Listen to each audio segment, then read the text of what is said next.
Amen. Je vais laisser le frère vous saluer.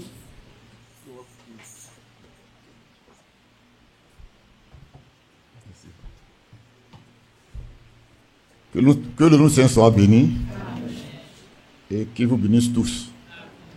Je suis très heureux d'être encore parmi vous, combattant pour la même foi.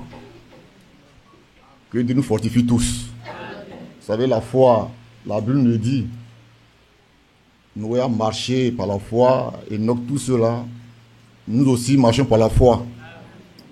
Marcher par la foi, c'est conduire et diriger sa vie sous le regard de Dieu. C'est ça, marcher par la foi.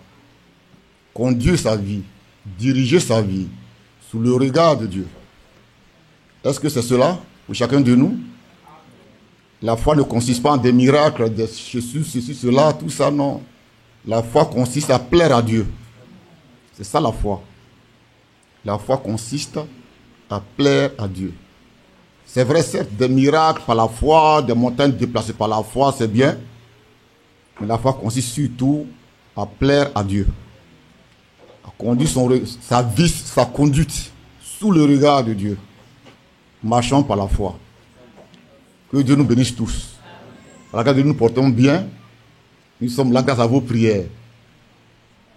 Frère, j'étais venu passer ici pour dire que nous savons tout ce qui est écrit dans chaque âge, à la fin précisément, que celui qui a des oreilles écoute ce que l'Esprit dit aux églises. Dans chaque âge, l'Esprit a parlé à l'église. Dans chaque âge. Et l'Esprit parle uniquement que par le messager qu'il envoie. Dieu parle uniquement que par le messager de chaque âge. Dans chaque âge, il y a un seul et unique messager. Dans notre temps, il y a eu un seul et unique messager. William Branham. Par lui, l'Esprit de Dieu a parlé. Ce que l'Esprit a dit, c'est ça qui demeure d'actualité jusqu'à l'enlèvement. Est-ce que nous saisissons ça? Ce que l'Esprit a dit là, c'est à travers William Branham. Et c'est ça qui demeure d'actualité jusqu'à l'enlèvement. L'Esprit n'est pas en train de dire autre chose à travers frère Frank Evald. Jamais. Que ceux qui pensent ainsi se détrompent. L'Esprit n'est pas en train de dire autre chose, autre message à travers Evald Frank. Que le monde entier le sache et le comprenne. Non. L'Esprit n'est pas en train de dire autre chose, autre message à travers Evald Frank. L'Esprit a parlé à l'église de Laodicée par le messager de Laodicée. Et tous ceux qui sont établis dans le ministère par le Seigneur disent la même chose et l'enseignent aux autres, à tous. Ce n'est pas autre chose qui est en train d'être dit aux églises. Pas du tout, frères et sœurs. Pas du tout. Il faut que ce soit bien compris. Notre âge est d'actualité. C'est ça qui est là maintenant. Ce qu'il a dit là, c'est ça qui est là maintenant jusqu'à la fin. Que Dieu soit béni. Amen. Et que nous comprenions ça de façon claire et nette.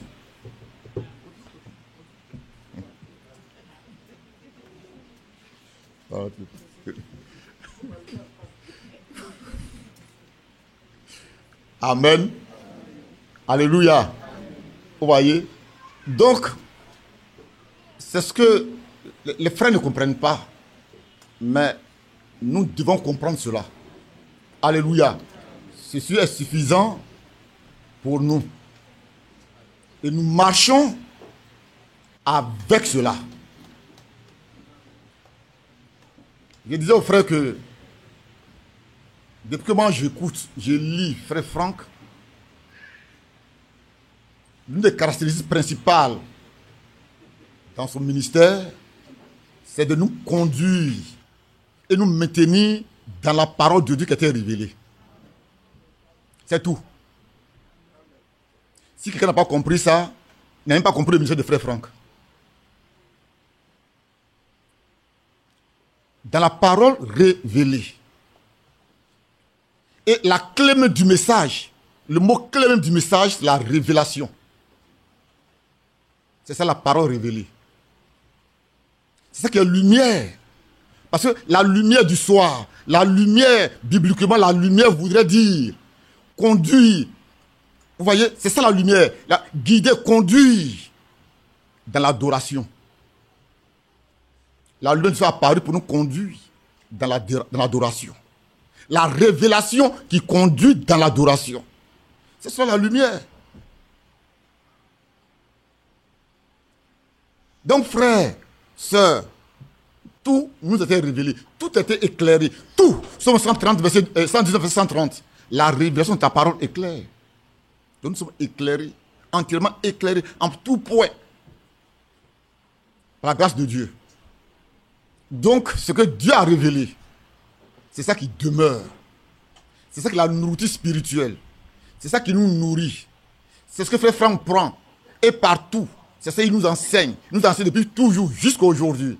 Et c'est pourquoi il pouvait dire, je n'ai aucune révélation spéciale, je n'ai aucune doctrine particulière. Frères et sœurs, dites-moi, quel est l'enseignement que Frère Franck donne que Frère Branham n'a pas donné? Dites-le moi. Le baptême, la divinité, le souper, la bête, la marque de la bête, la Babylone, le Conseil mondial, etc., etc. Et j'en passe. Quel est l'enseignement que Frère Franck a donné aujourd'hui depuis qu'il est ministre, que Frère Branham n'a jamais donné? Il n'y en a pas. Il n'y en a pas. C'est la même chose qu'il dit. Et dans l'article 43, de 1995, il dit, il y a la connaissance puis il y a la doctrine. Les doctrines ne sont pas partielles. Elles sont fermement établies. En ce qui concerne les doctrines, Frère Branham les a toujours exposées clairement, sans aucune modification. C'est à ça que nous avons été ramenés. Alléluia. À la doctrine des apôtres. Donc ils disent, non, je leur ai dit, si, ce que vous dites, c'est parce que Frère Franck dit. Ça, je l'ai dit, hein, c'est parce que Frère Franck dit. Il dit, le rétablissement était total. Complète, clair, total. Il n'y a rien à ajouter, rien à retrancher. Mais si ce n'est pas le cas, comme vous le dites, c'est que Dieu nous a envoyé un faux prophète. Celui que Dieu a envoyé pour rétablir toutes choses. S'il y avait des choses encore, il a fait des faussetés, c'est que Dieu nous a envoyé un faux prophète. C'est que Dieu nous a menti. C'est que Dieu nous a menti. C'est que Dieu nous a menti. Et que nous devons donc attendre encore un autre pour enseigner les vraies doctrines. C'est que Dieu nous a menti. Oh, Dieu ne peut pas mentir. Oh, Dieu ne peut pas mentir. Et ceux qui écoutent ça, nous on l'écoute à la maison, la nuit de ça, on passe les retransmissions. Après, écoutez, quand vous avez le temps d'écouter, écoutez. Il n'y a pas de problème pour ça. Qu'est-ce qu'il nous a dit le 25 juillet? Qu'est-ce que Frère Franck a dit à propos de ça, 2021? Il a dit quoi? Chers frères, s'il vous plaît, personne n'est obligé de suivre les émissions hebdomadaires. Personne n'est obligé. Il a dit, j'ai ça avec moi. Alors, on parle de ça aujourd'hui pour faire des doctrines, des credos, beaucoup de choses là. Restez tranquille. Frère, est-ce que nous marchons dans la parole qui a été révélée? Est-ce que nous avons la parole révélée? Si c'est cela, restez tranquille. Restons tranquilles, marchons, allons de l'avant. Que Dieu nous bénisse. Je vais le répéter encore. Frère Franck ne dit rien d'autre que ce que Dieu, l'Esprit de Dieu a dit à notre église de Laodicée. Ce que l'Esprit a dit là, ça demeure jusqu'à l'enlèvement. Alléluia. Celui qui pense, ceux qui pensent que l'Esprit de Dieu est en train d'apporter autre chose à travers Evald Franck, il s'est trompé. Ça, il s'est trompé. Que Dieu nous bénisse. Ce ministère, ce mandat, nous le tenons pour certains, pour vrai. Alléluia. Nous suivons, il y a sur le ministère, puis suivre un homme. C'est différent. Alléluia. Pierre dit, nous là, cherchez des gens parmi vous pour s'occuper de telle affaire, ce problème qu'il y a dans l'église. Mais nous, on va s'appliquer à la prière et au ministère de la parole. Il s'agit du ministère de la parole. Il ne s'agit pas de l'homme, mais il s'agit du ministère de la parole. Tout ce qu'un homme peut dire, si ça ne cadre pas avec la parole de Dieu, c'est l'homme qui a parlé, ce n'est pas le ministère. Parce que le ministère, c'est le ministère de la parole. Le ministère conduit ne parle que de la parole. Alléluia. C'est pas frère Branham pouvait dire, Dieu peut vous envoyer un vrai ministre, un authentique mandaté, mais il permettra qu'il commette des erreurs, afin que votre foi soit détachée de l'homme et attachée à Dieu, à sa parole. Et Dieu nous bénisse. J'irai dans le péché quand Jésus m'a sauvé. Dans le courant des vives eaux. J'irai dans le péché. Qui veut chanter ça avec moi?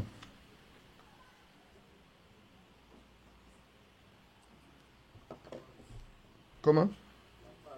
C'est le nouveau son de chercher. J'irai dans le péché quand Jésus m'a sauvé. Errer dans le péché, chercher le nom. Est-ce qu'ils n'ont pas mis ça ici? Oh, il n'y a pas de cœur, il n'y a pas de...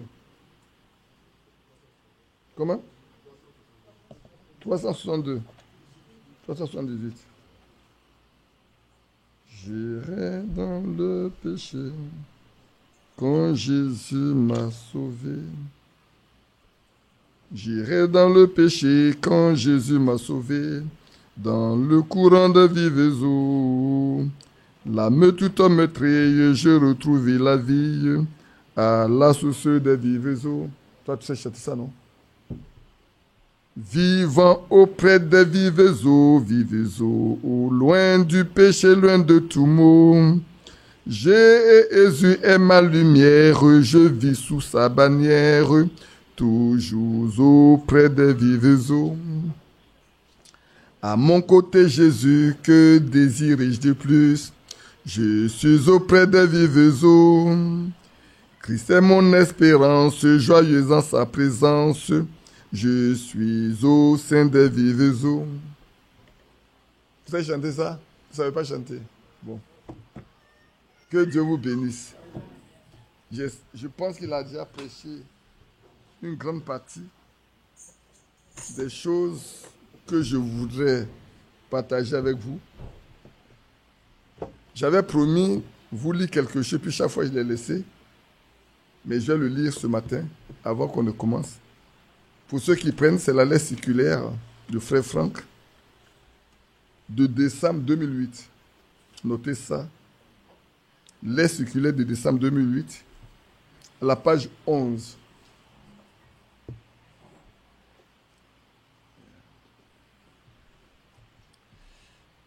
Avant-dernier paragraphe. Il va nous reporter les circulaires de décembre 2008, page 11. Voilà ce que Frère Franck écrit. Dans sa prédication, Esprit de vérité. Esprit de vérité de Frère Branham, que Frère Branham a prêché. Le 18 janvier 1963. Frère Branham dit, ça je suis allé, j'ai reporté, j'ai lu en anglais, j'ai lu en français. Cela pourrait être mon heure de retourner à la maison. Ça en a vraiment l'air.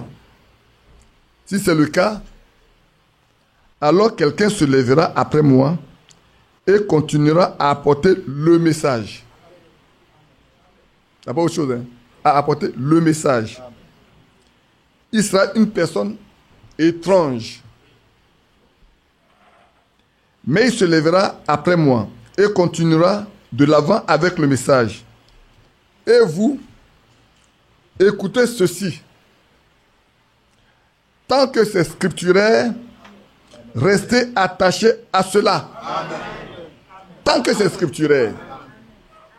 C'est ce que Frère Branham a dit et c'est ce que Frère Franck a repris lui-même dans la lettre circulaire de décembre 2008 pour dire que nous devons veiller. Nous devons veiller, nous devons regarder. Si ce qui est dit est scripturaire, il n'y a pas de problème. Mais ce n'est pas scripturaire là. Vous n'êtes pas obligé. Écoute bien ce que Franck va dire.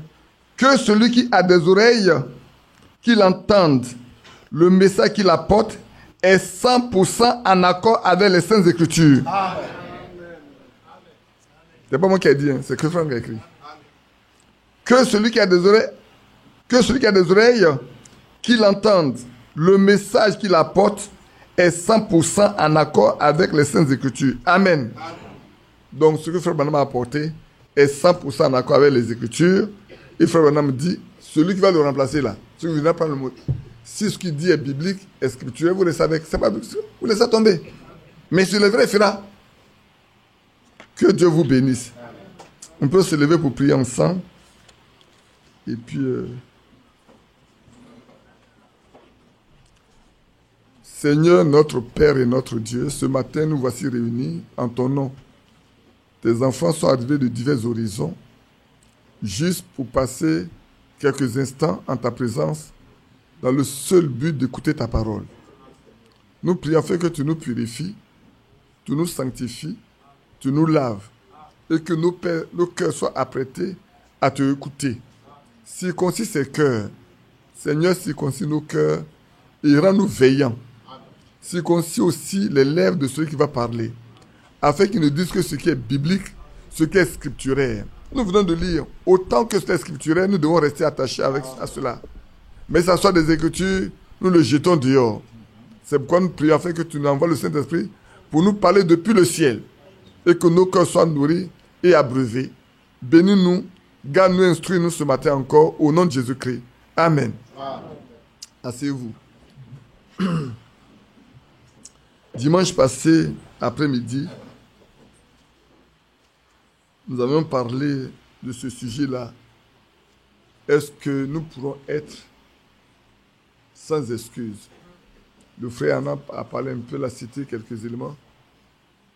Et j'étais avec notre frère Badou. Il est parti au Koweït parce qu'on lui a demandé de venir pour un entretien. Nous, il est parti. Vous allez prier pour lui.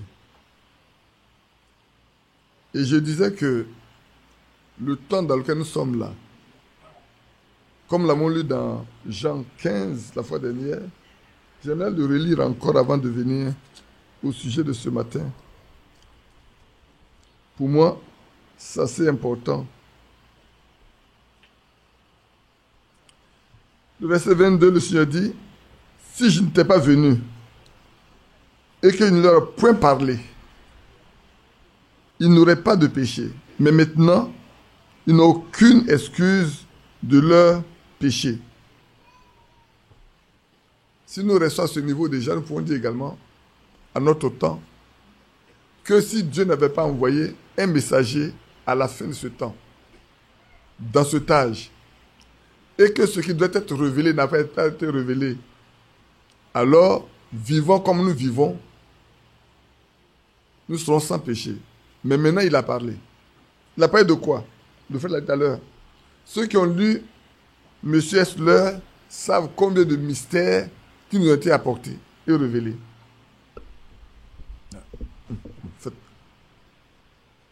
Nous avons mis en garde contre le mouvement œcuménique. Vous savez bien comment les gens prennent ça. Mais nous avons été instruits à savoir que l'union des églises là, nous ne devons pas rentrer dedans. Ils vont s'unir sous la tête d'un homme, sous le pape. On n'a pas à avoir peur pour le dire. Toutes les religions vont retourner à leur mère, comme c'est écrit dans Apocalypse chapitre 17 et 18. La prostituée a des filles qui sont des prostituées.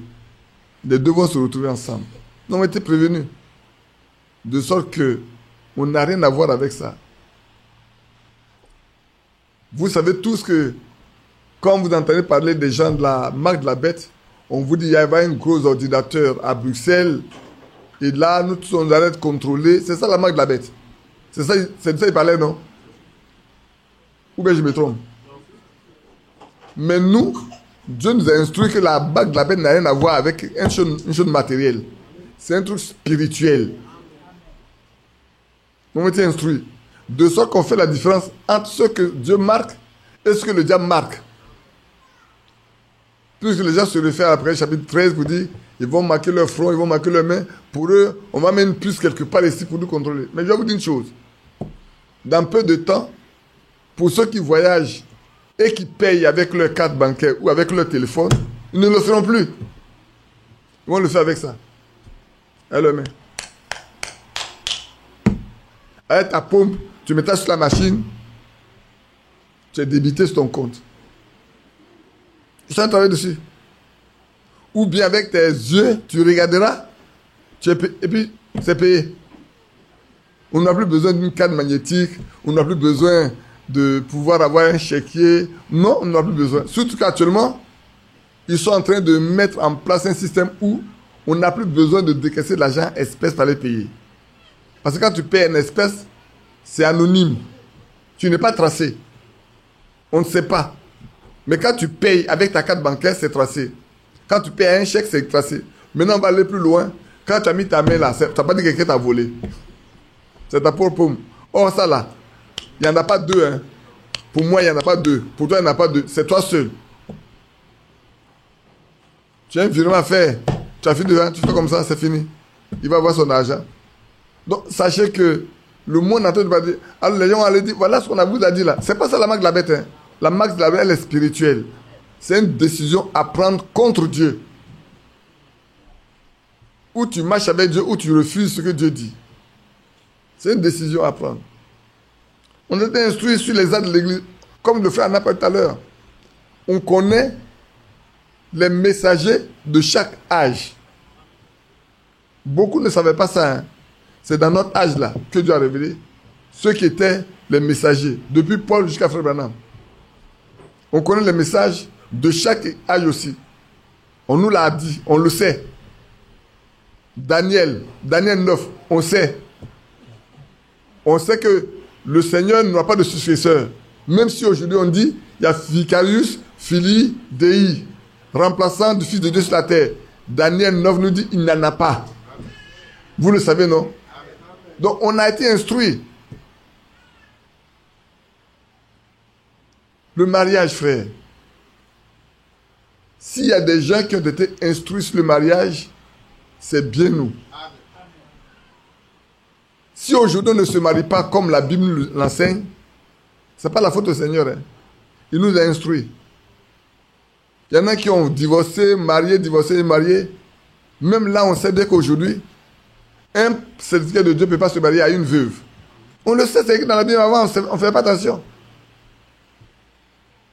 Avant, on ne fait pas attention. Mais aujourd'hui, on le sait. Et si quelqu'un se dit qu'il est prédicateur, il est serviteur de Dieu, et il se met à une veuve, il se met en porte-à-faux à la Bible. C'est très clair. Ce n'est pas des choses qui sont étranges. Le royaume romain, le dernier empire, on peut parler du dernier empire sans qu'on le connaisse. Mais vous et moi, le connaissons. Ce qui s'est passé, c'est le vendredi, j'étais en train de lire, de travailler, d'étudier, puis je vais regarder un journal là, et on me sort une vidéo.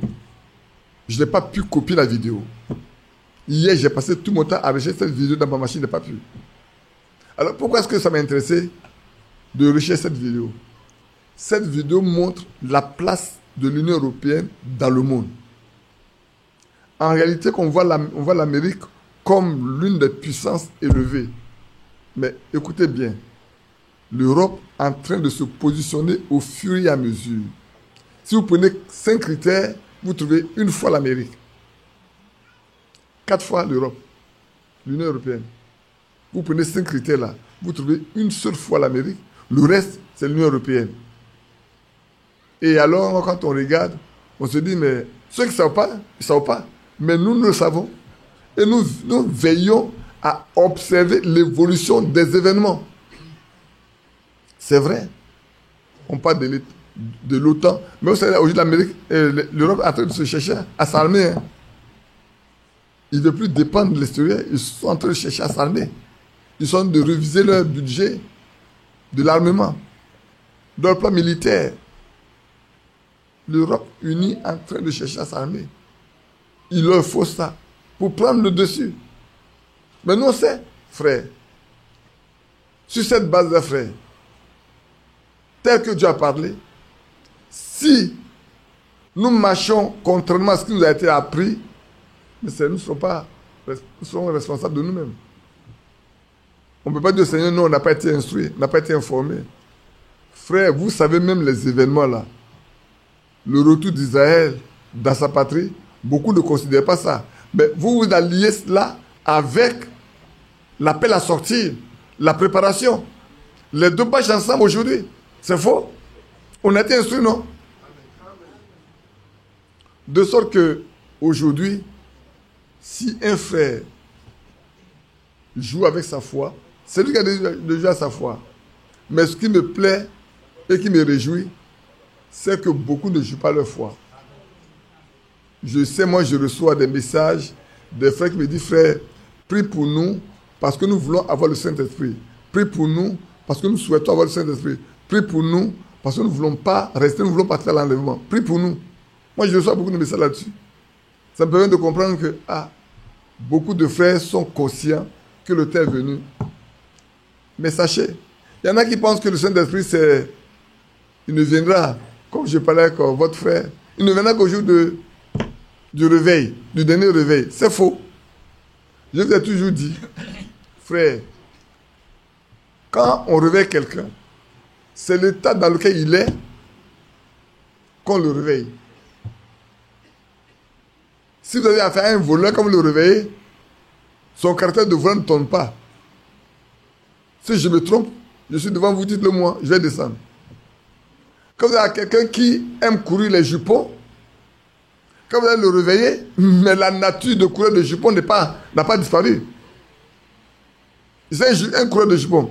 Quand vous avez quelqu'un qui est un soulard, qui aime boire, quand vous l'avez réveillé, cette nature-là ne va pas quitter. Parce que dès qu'il se réveille, il va aller courir après la boisson.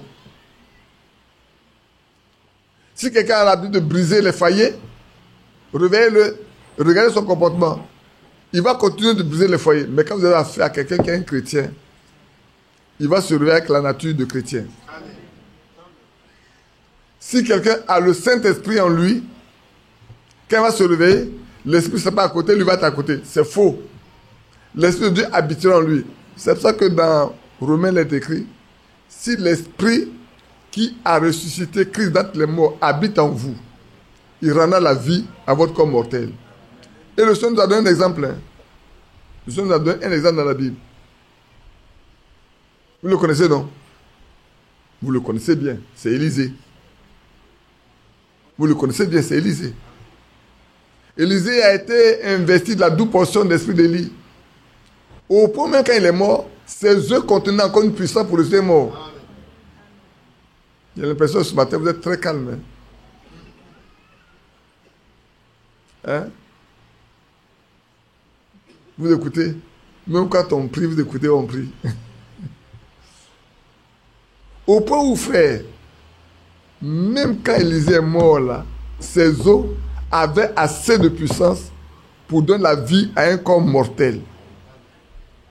Pour nous dire, frère, que si l'Esprit de Dieu habite en nous, rien ne pourra faire obstacle à la nature que nous avons. C'est pour ça que quand le Seigneur resta en haut, je vous ai toujours pris cet exemple de l'aimant là.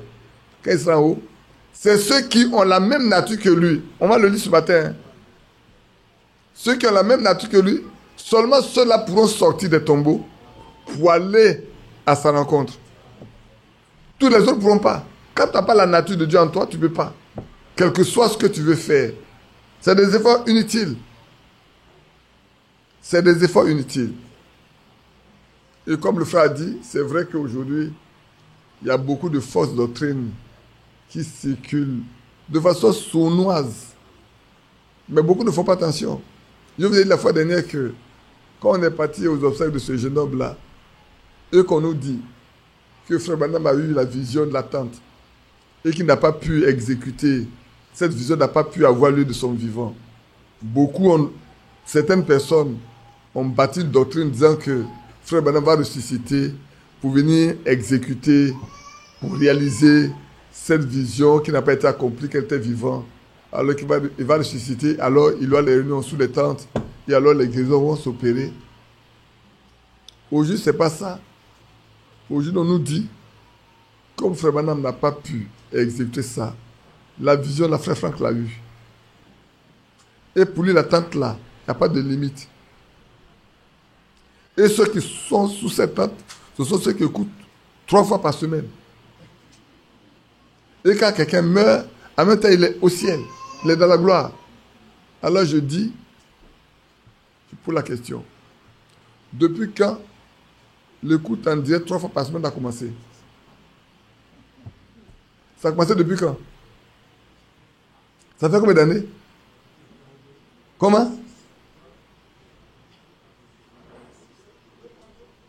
Comment?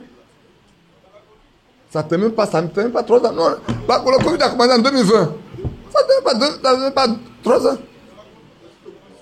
C'est trop, si c'est trop, c'est 1 an et demi. Alors, Ali Robert est mort avant ça. Ma femme est morte avant ça. Koum est mort avant ça. Tous ceux sont morts avant ça là. Parce qu'on dit, si tu n'écoutes pas ça là, tu ne peux pas t'enlever. Et ceux qui ne peuvent pas écouter avant, ils ne peuvent pas t'enlever. C'est une aberration. C'est une stupidité. Donc tous ceux qui sont morts avant cette période-là, ils sont morts pour rien. Ils ne peuvent pas passer dans l'enlèvement. Parce qu'il faut écouter ça parler dans l'enlèvement. Donc eux, ils vont aller envoyer ça dans leur tombe là-bas alors. C'est pas ça le message que Frère Branham a prêché. Hein. C'est pas ça le message qui a été enregistré sur les bandes et donné à Frère Frank à distribuer. C'est pas ça. C'est pas ça, hein. C'est pas ça. C'est pas ça du tout.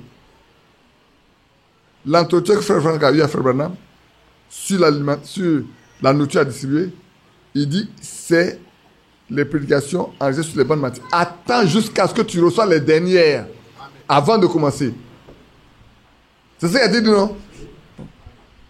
Donc Frère Frank a obéi, il a attendu. Maintenant qu'il a tout, il a distribué. Depuis que le Covid est venu, il n'y a plus de transcription. Je le dis, si quelqu'un se fâche, il n'a qu'à se fâcher.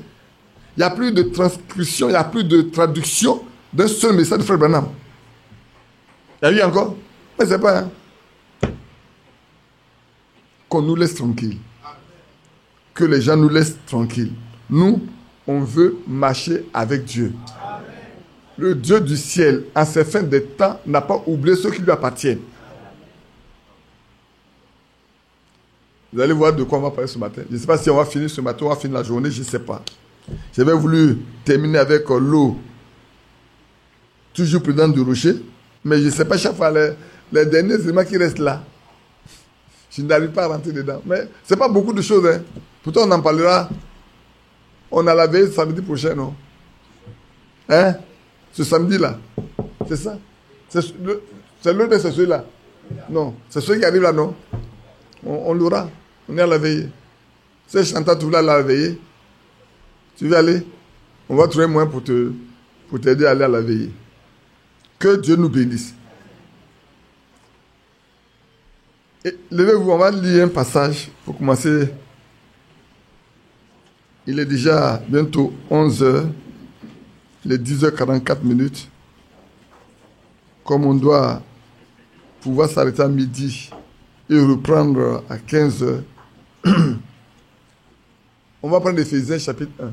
Vous savez, ce message m'a préoccupé, m'a poursuivi au cours de mon voyage. Quand ils arrivaient, hier, je voulais chercher à parler d'autres choses. J'ai même passé à prendre des notes. Et puis en lisant l'Apocalypse de Frère Frank, je ne sais pas, j'ai lu un passage qui m'a rapporté au message, la parole parlée, la semence originale. Et je suis tombé à pic sur la page. Et quelqu'un me dit, mais c'est de ça que tu voulais parler, non? Alors, je suis revenu, j'ai laissé tout tomber. J'ai lu et j'ai repris tel que je l'avais compris quand j'étais en voyage. Et je l'ai pris. Et on va parler de ça. Béni soit le Dieu et Père de notre Seigneur Jésus-Christ, qui nous a bénis de toute bénédiction spirituelle dans les lieux célestes en Christ. En lui, Dieu nous a élus avant la création de la terre.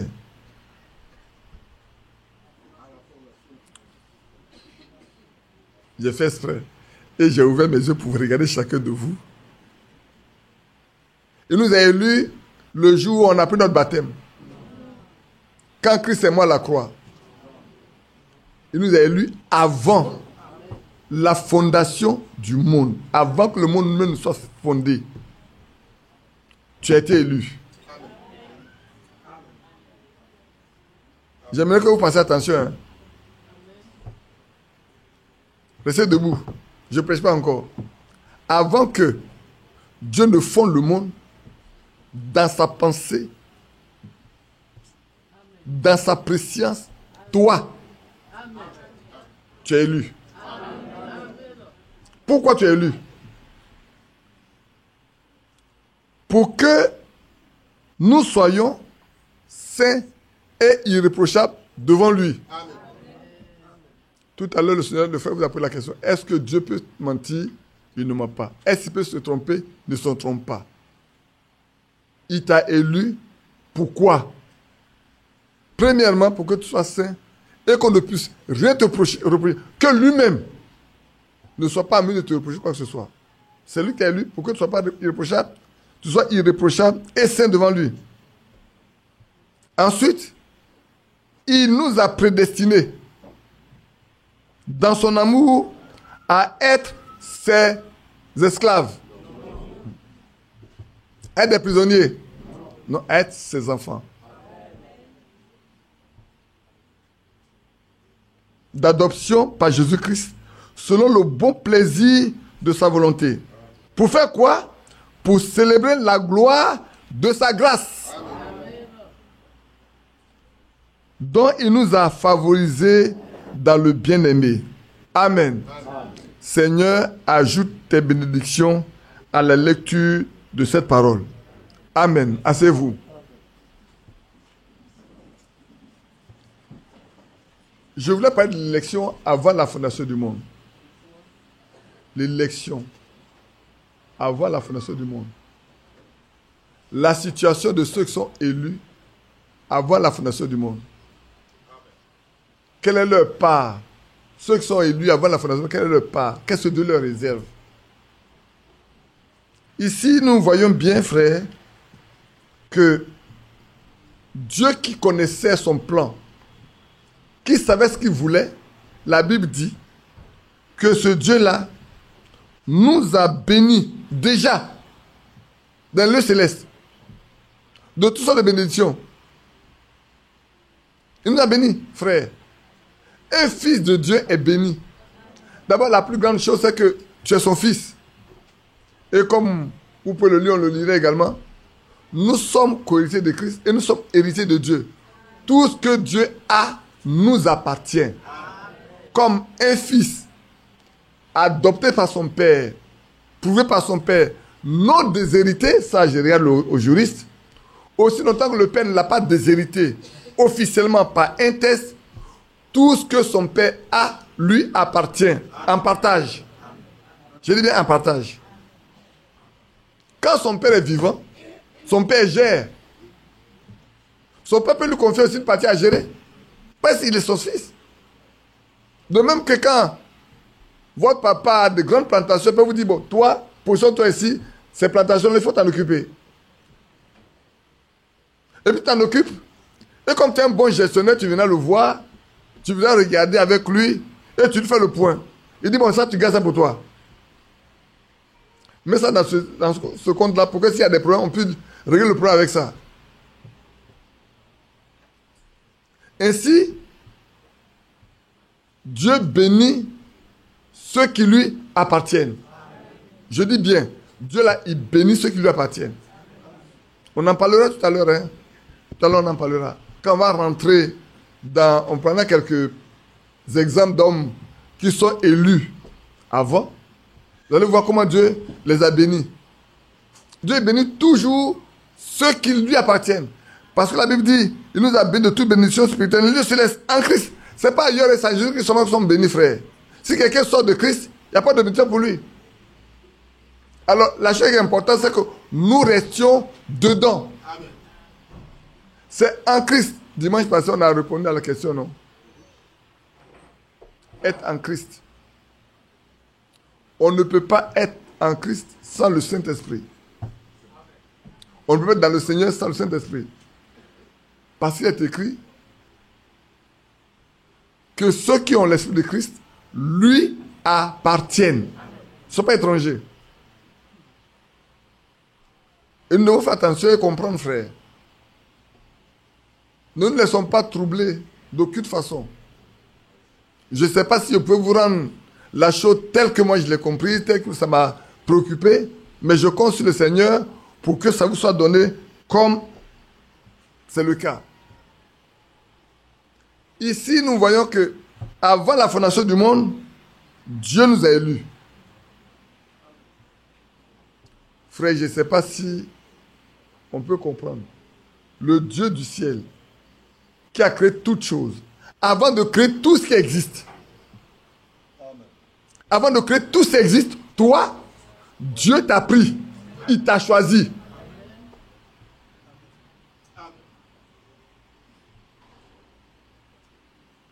J'ai dit une chose avant de continuer. Aujourd'hui, on peut pleurer, on peut se plaindre, comme si Dieu ne sait pas pourquoi il nous a choisis. Si avant que toute chose existe, toi, Dieu t'a choisi, donc tu vas comprendre que toute ta vie, là, il connaissait ça. Je le développerai après. Mais je vous fais voir ça d'abord.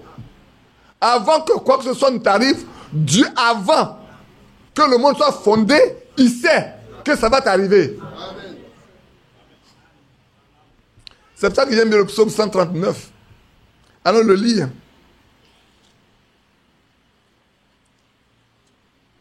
J'aime le psaume 139, auquel s'associe également Ecclésiaste. On va lire le psaume 139.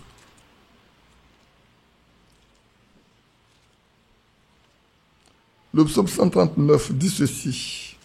Je ne prendrai pas tout le psaume 139 parce que ça sera très long. Lisons du verset 14 au verset 17. Je te loue,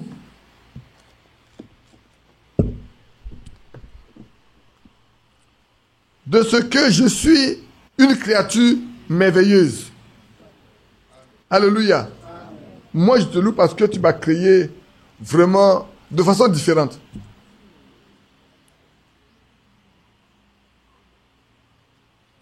Tes œuvres sont admirables et mon âme le reconnaît. Mon corps n'était point caché devant toi lorsque j'ai été fait dans un lieu secret, tissé dans les profondeurs de la terre. Quand je n'étais qu'une masse informe, tes yeux me voyaient. Il n'y avait même pas de forme. J'avais même pas de forme. J'avais pas de cheveux, de tête, de nez, de bras, de pieds, de ventre, de quoi que ce soit. Mais toi, tu me vois.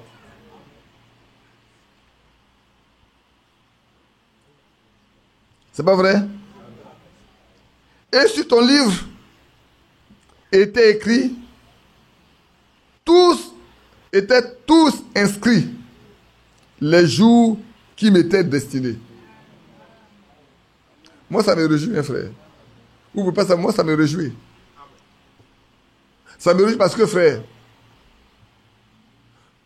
comme nous savons que Dieu connaissait tous les âges qui allaient avoir lieu, avant que les âges ne soient là, peut-être qu'il nous avait choisi avec en même temps. Parce que tous ceux qui étaient les messagers ont été aussi avant la création du monde. Tous ceux qui étaient des messagers du premier âge, du deuxième âge, du troisième âge, du quatrième âge, du cinquième, du sixième et au septième, ils étaient tous élus avant la fondation du monde. Ce n'est pas quand il les églises que Dieu les a élus. Non. Dieu savait ce qu'il allait faire. Dans son plan, tout est parfait. Il ne fait rien à moitié.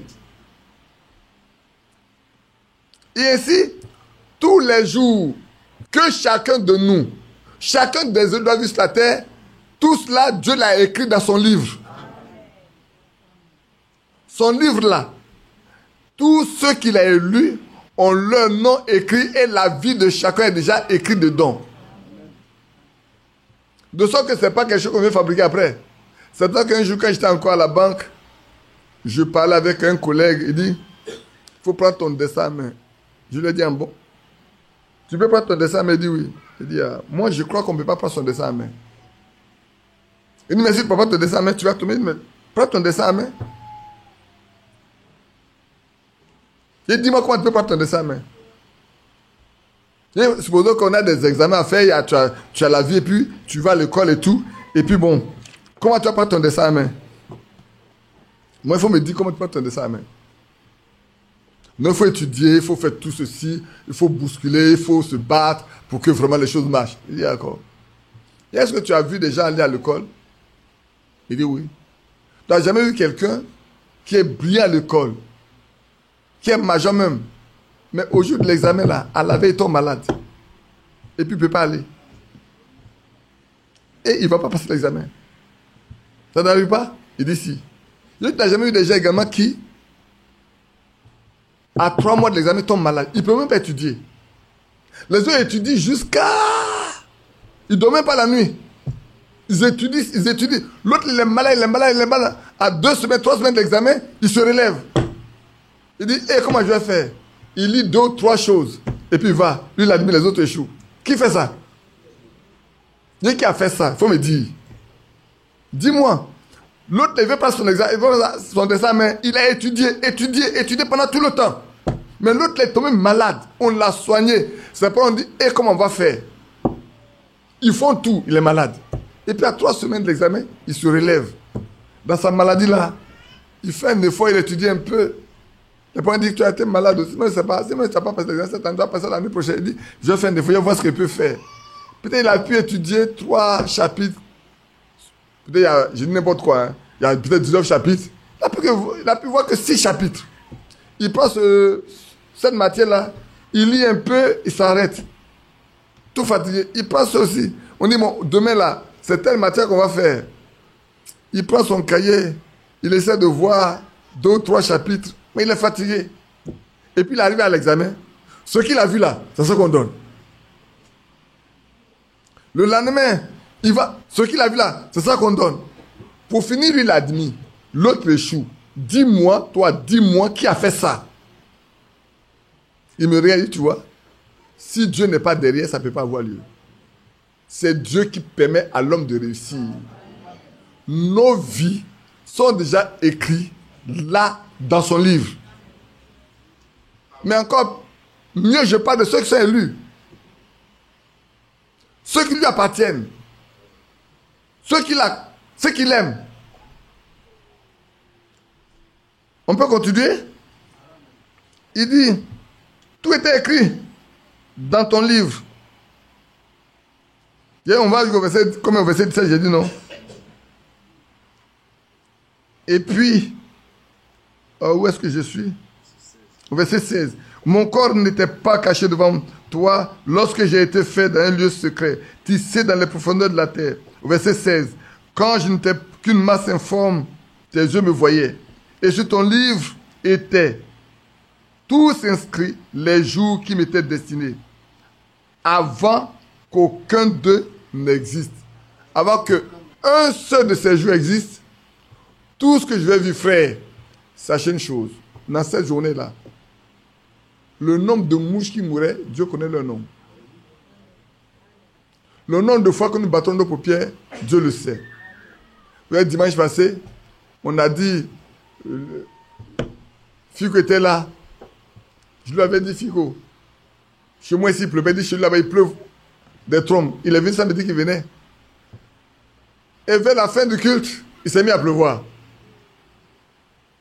Peut-être quelqu'un pensait qu'on allait arrêter le culte. Je lui ai demandé de vous lever, on va chanter. C'est pas la foi. C'est venu spontanément. Hein. Je n'ai pas réfléchi. On a chanté. Et quand on a fini de prier, quelqu'un pensait comme on a fini de prier, on va arrêter. J'ai dit on continue. Il a plu combien de temps? Il n'a même pas plu. Il a tombé des gouttes. Comme ce matin encore. Vous voyez, toute la semaine, elle n'a pas plu. Hein? Toute la semaine. Il n'y a pas eu de gouttes de pluie ici. Ailleurs peut-être la pluie, mais chez nous, là, ici, là. Toute la semaine, il n'y a pas eu de pluie. Et j'ai dit au Seigneur, tu vois, toute la semaine, il n'y a pas eu de pluie. Hein? Aujourd'hui, on va être là. Le diable va vouloir que la pluie vienne. Mais nous comptons sur toi pour que notre réunion se tienne. Et voilà, quand vous regardez, le beau soleil qui est venu a disparu. N'ayez pas peur. C'est par la foi qu'il voyait l'invisible Si vous ne pouvez pas voir ce qui est invisible, vous ne pouvez pas avancer. Le croyant marche dans l'invisible. Ici, nous le voyons bien, frère. Tous les jours qui sont destinés à chacun des élus, tous ces jours ont déjà été transcrits dans le livre qui lui appartient. Comme un homme qui a fait un film, lui connaît le contenu du film. Et quand le joue, on fait passer le film. Alors ceux qui regardent le film ont dit, ah, souvent il y a beaucoup de suspense. Il y a des situations difficiles. C'est comme ça se passe dans notre vie. Il y a des points où on est très en suspens. On dit, mais ça là, comment on va régler ça? Comment ça se passer? Mais lui qui a déjà conçu son film, il sait comment ça se terminer. Lui qui a conçu le film, il sait. Hein? Quand vous avez vu le film une fois, quand ça joue maintenant, quand ça réussit, non, voilà ce qui va se passer. Celui qui n'a pas dit, laisse-moi écouter le film quand même, non?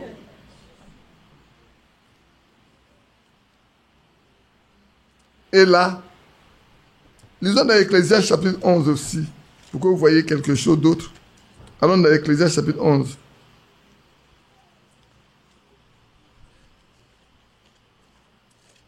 Ecclésiaste chapitre 11, le verset 5.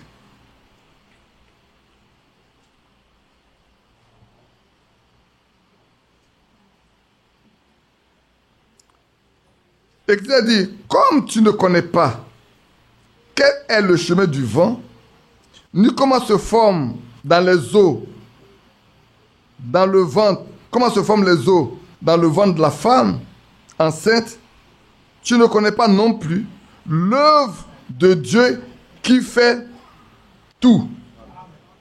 C'est Dieu qui fait tout.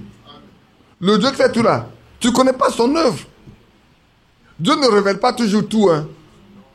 Quelqu'un dit, Dieu trace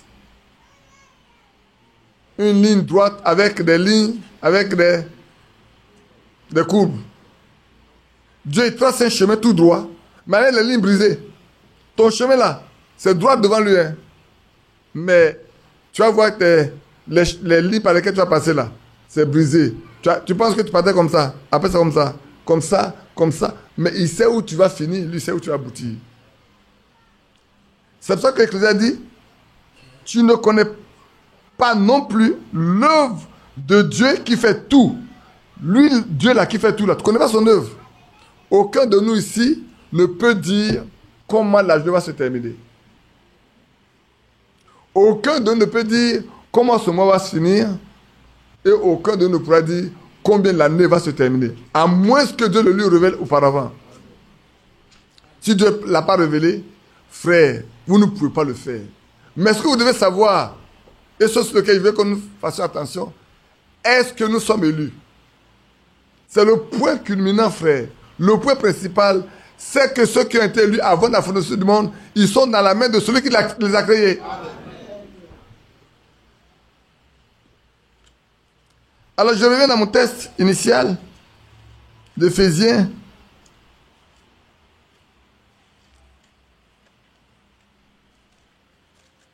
Éphésiens chapitre 1. Il y a beaucoup de passages. J'ai pris tellement d'écritures. Maintenant, regardons un peu dedans. En lui, Dieu nous a élus avant la fondation du monde pour que nous soyons saints et irréprochables devant lui. Il nous a prédestinés dans son amour. C'est une question d'amour, frère. Levons notre tête. Dieu nous a aimés. Et il nous aime encore. Mais comme il nous a aimés, alors il a fait de nous ses enfants. Pourquoi? Par adoption, selon le bon plaisir de sa volonté. Frère, l'amour de Dieu va le pousser à poser des actes à notre égard. Parce qu'il nous a élus. Regardez, Dieu a créé Adam parce qu'il veut avoir une communion avec sa créature. Il veut quelqu'un pour gérer la terre. Il a créé Adam. Il a placé là pour qu'Adam cultive la terre. Pour qu'Adam soit un roi, un dominateur. Vous savez bien, avant le péché, certainement qu'un roi Adam dominait sur tous les animaux. Il pouvait parler au lion, parler au panthère, parler au tigre. N'est-ce pas? S'il a besoin d'un fruit, il n'a pas besoin d'aller chercher un bois pour venir cueillir son fruit. Il dit au singe, je vais manger ce fruit-là. Le singe cueille le fruit, il l'envoie à Adam tranquille. Ils se comprennent. Aujourd'hui, même quand on parlait, pour ceux qui ont l'habitude d'adopter les animaux, ils parlent aux animaux, les animaux obéissent.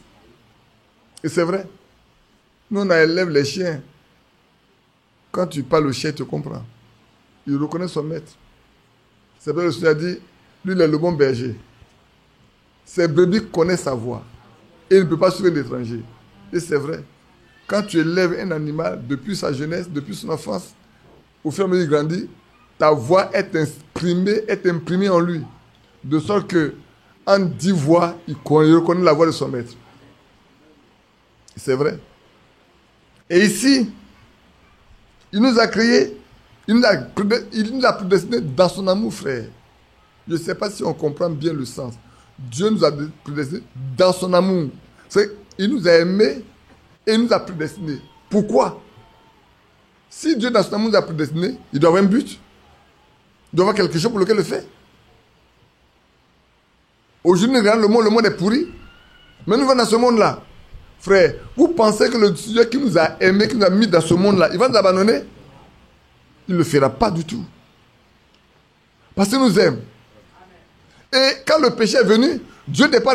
Dans la mesure où, frère, avant la fondation de vous a aimé, quand le péché est venu faire le barrage, Dieu lui-même s'est donné les moyens de créer une solution. Pour qu'il n'y ait pas de barrage.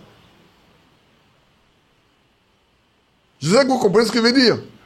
C'est pour ça que quand Adam a péché et qu'il a trouvé Adam, il n'a pas laissé Adam. Il est parti lui-même produire le sacrifice par lequel il pouvait libérer Adam. Il a trouvé l'agneau, il a fait le sacrifice expiatoire. Et vous allez vous rendre compte que tout le temps dans l'Ancien Testament, pour ne pas que l'homme reste dans le péché, Dieu a donné un ensemble de règles. Le sacrifice expiatoire. Il y a un sacrifice de fait pour que les péchés soient pardonnés, pour que l'homme ait une communion avec Dieu. Si je me trompe, dites-le moi. Alors, on va le lire dans Hébreux, chapitre 10, vous allez voir, frère. Je parle des choses qui concernent les fils et les filles de Dieu. Qu'est-ce qu'il a fait? Parce que le péché devait nous éloigner de lui. Le mal devait nous écarter de lui. Il doit y avoir une barrière entre lui et nous. Mais comme il nous a prédestinés d'avance à être saints et irréprochables devant lui, lui-même va pourvoir à ce qui est nécessaire. Alors je lis dans Hébreux chapitre 5, Hébreux chapitre 10, verset 5 jusqu'au verset 9.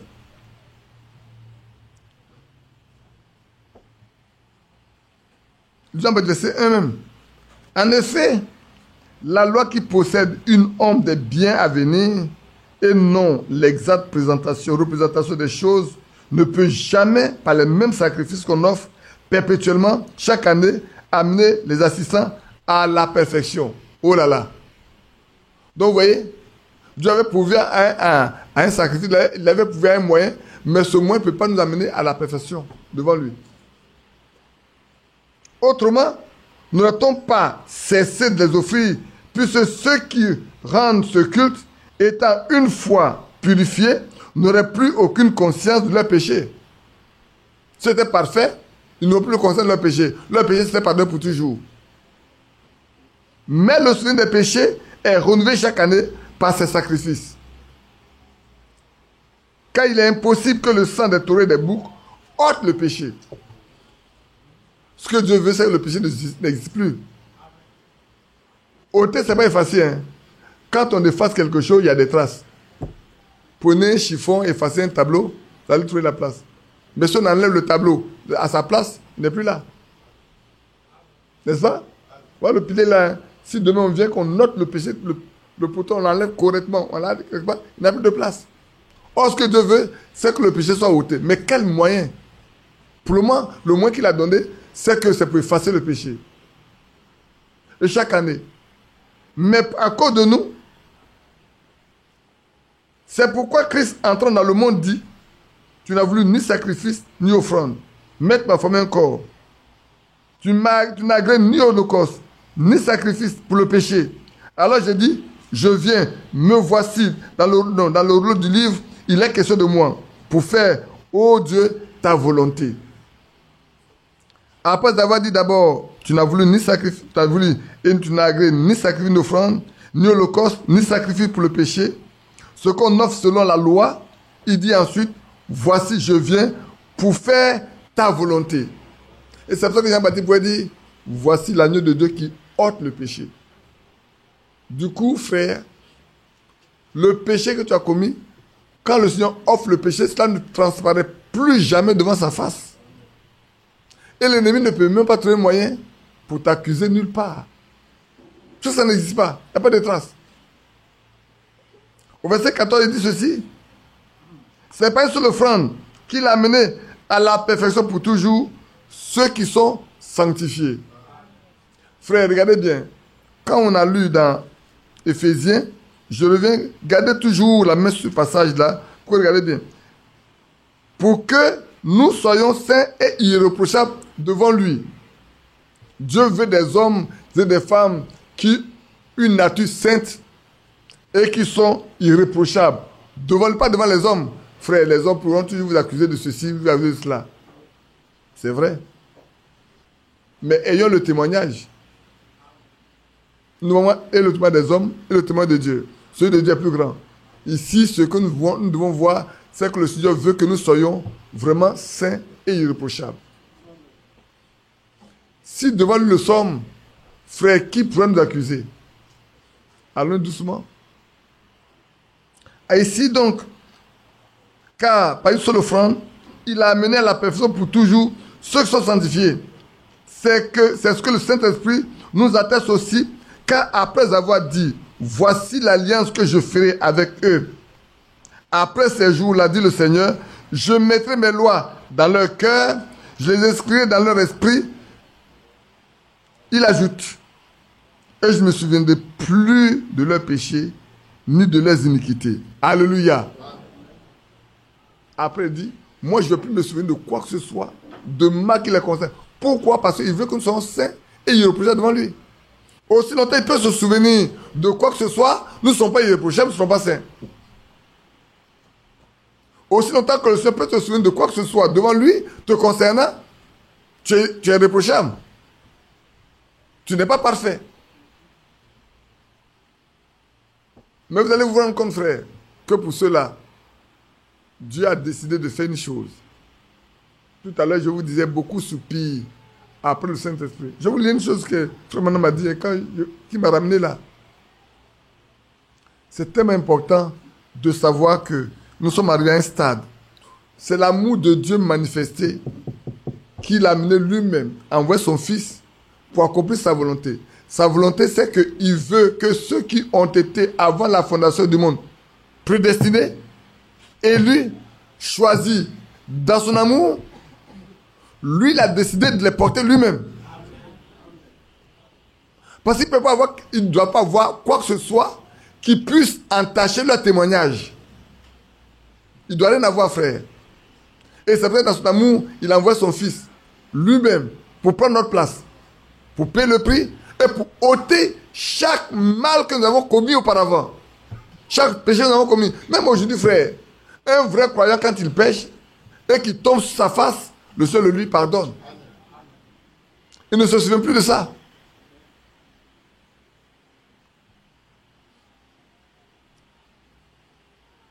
Quelqu'un dit, frère, est-ce que tu es sûr? Je suis bien sûr. Parce que l'Écriture le dit. C'est la Bible qui le dit, frère. Ce qui est important, c'est de savoir d'abord qu'on a été élu avant la fondation du monde. Et c'est ce qui manque à beaucoup de croyants souvent. Ils doutent. Ils pensent qu'ils ne pourront pas aller jusqu'au bout. On ne vous demande pas de faire des efforts pour aller jusqu'au bout. Lui qui vous a appelé, vous l'amènera lui-même. On regardera tout à l'heure, peut-être l'après-midi, quelques exemples des élus. Pour qu'on puisse savoir qu'est-ce que Dieu fait. En lisant dans 1 Jean, non, faisons Éphésiens chapitre 5. Permettez-moi de prendre Éphésiens chapitre 5. Prenez Éphésiens chapitre 5 avec mon frère. Vous allez voir de quoi il est question d'Éphésiens chapitre 5 verset 25, verset 29, au verset 30. Maintenant ici, dans un premier temps, on va parler Marie, que chacun aime sa femme comme Christ a aimé l'Église et s'est livré lui-même pour elle, afin de la sanctifier. Quoi? Marie, que chacun de vous aime sa femme comme Christ a aimé l'Église et s'est livré lui-même. Pour qui? Qui fait partie de l'Église? Qui? Les élus. Ceux qui sont élus, pas ceux qui sont appelés, les élus. Les prédestinés, les élus font partie de l'Église. Et pour cela, écoutez bien ce qui est écrit. Il s'est livré lui-même. Pourquoi? Afin de les... C'est l'Église. Maintenant, si je prends individuellement, il dit, afin de les sanctifier en les purifiant et en lavant par l'eau de la parole. Comme c'est un corps, alors on dira, afin de la sanctifier, cette Église-là, qui est composée des élus, afin de la sanctifier en la purifiant, en la lavant par l'eau de la parole. C'est pour ça que tout à l'heure, notre bien-aimé Fadi a fait attention. Il n'y a pas deux messages à la fin des temps. Dans tous les âges, il n'y a jamais eu deux messages. C'est le messager, c'est au messager que le message est donné. C'est dans notre âge seulement que Dieu a permis à quelqu'un de distribuer ce qui a été donné. C'est pour ça que dans les autres âges, une fois que le messager va, les gens s'organisent et ils s'éloignent de ce qui a été au commencement. Mais dans notre temps, Dieu ne voulant pas que ce qui a été donné se perd et que vous et moi allons venir plus tard. Amen. Il a conservé ce qui a été prêché et distribué pour nous. Amen. L'objet, frère, c'est que ça soit distribué. Un homme a été choisi pour qu'il distribue ça pour nous. C'est ce qui est écrit dans Matthieu 24, non? Il a été établi sur les gens de sa maison pour leur donner la nourriture autant convenable. Le 6 et le 7 pour ça lui-même. Mais pour nous tous, le 45 nous concerne. Donner pour nous. Cette parole, cette nourriture-là, pour nous. Frère, considérons la nourriture. Regardez, il y a une chose. On a lu de la prédestination. Regardez dans Ephésiens chapitre 5, comme je le disais tout à l'heure, au chapitre verset 1. Revenons au verset 1. Verset 5 dit, il nous a prédestinés. Dans d'autres églises, dans d'autres religions, le mot prédestination n'existe pas. Parce qu'ils disent que quand on dit les prédestinés, c'est que Dieu, il a fait un choix. Alors, si c'est le cas, pourquoi on va aller prêcher l'évangile? Voilà la question que je pose. Mais en réalité, Dieu connaît chaque personne qui allait venir sur la terre, celui à qui on annonce la parole qui va l'accepter, et celui qui ne l'acceptera pas, Dieu les connaît. Rien n'est étrange devant lui. Même, frère, écoutez-moi, je dis, Dieu a choisi. Qui va se plaindre? Si Dieu a choisi, qui peut se plaindre? Dieu a choisi. N'est-il pas libre de choisir? Permettez-moi de vous dire, qu'est-ce qui s'est passé entre Esaü et Jacob? Qu'est-ce qui s'est passé entre Esaü et Jacob? Qui a fait quoi entre les deux? Quand déjà, dans le ventre de leur mère, Dieu dit, j'ai aimé Jacob, j'ai haï Esaü. Esaü a fait quoi? Jacob a fait quoi? Rien. Demain, frère, Dieu t'a aimé. Point. Et il t'a choisi. C'est pour ça que même dans une famille, frère, même dans une même famille, vous allez voir qu'il y en a qui vont croire, il y en a qui ne vont pas croire. Pourquoi? Et le modèle est là avec Esaïe, et non avec Isaac. Les deux enfants qui sont nés le même jour, de la même mère, du même père. Deux jumeaux. C'est pas que l'un est né une année après l'autre. Même jour. Dieu dit des deux qui sortent là. Moi j'ai choisi un, j'ai laissé l'autre là, je ne l'aime pas. Je ne veux pas de lui. Quand on va parler des élus, on va en arriver, on va approfondir ça. Mais ici déjà, quand on regarde Ephésiens chapitre 5 comme on lit, et alors on fait le lien avec Ephésiens chapitre 1, le verset 5 dit, il nous a prédestinés dans son amour à être ses enfants. Tu es prédestiné à être l'enfant de Dieu. Donc, dès le commencement, Dieu savait que tu viendras. Et c'est que si on te présente l'évangile, tu vas l'accepter. Frère, c'est pour vous. Je le répète, c'est pour vous, c'est pour moi. Que le message là, Dieu l'a conservé jusqu'à aujourd'hui. C'est tellement qu'il lui a pu faire l'enlèvement auparavant. Peut-être avant même la mort de Frère Branham, il lui a pu avoir l'enlèvement. Mais ce n'est pas dans son programme. Dans son programme, c'est qu'il sait que toi et moi nous viendrons. Et que nous avons besoin de cette parole pour être parfait devant lui. Mais il a maintenu qu'aujourd'hui, est-ce que, frère, là je pose la question, est-ce que, frère, ce message aurait pu nous arriver sans que Dieu l'ait voulu?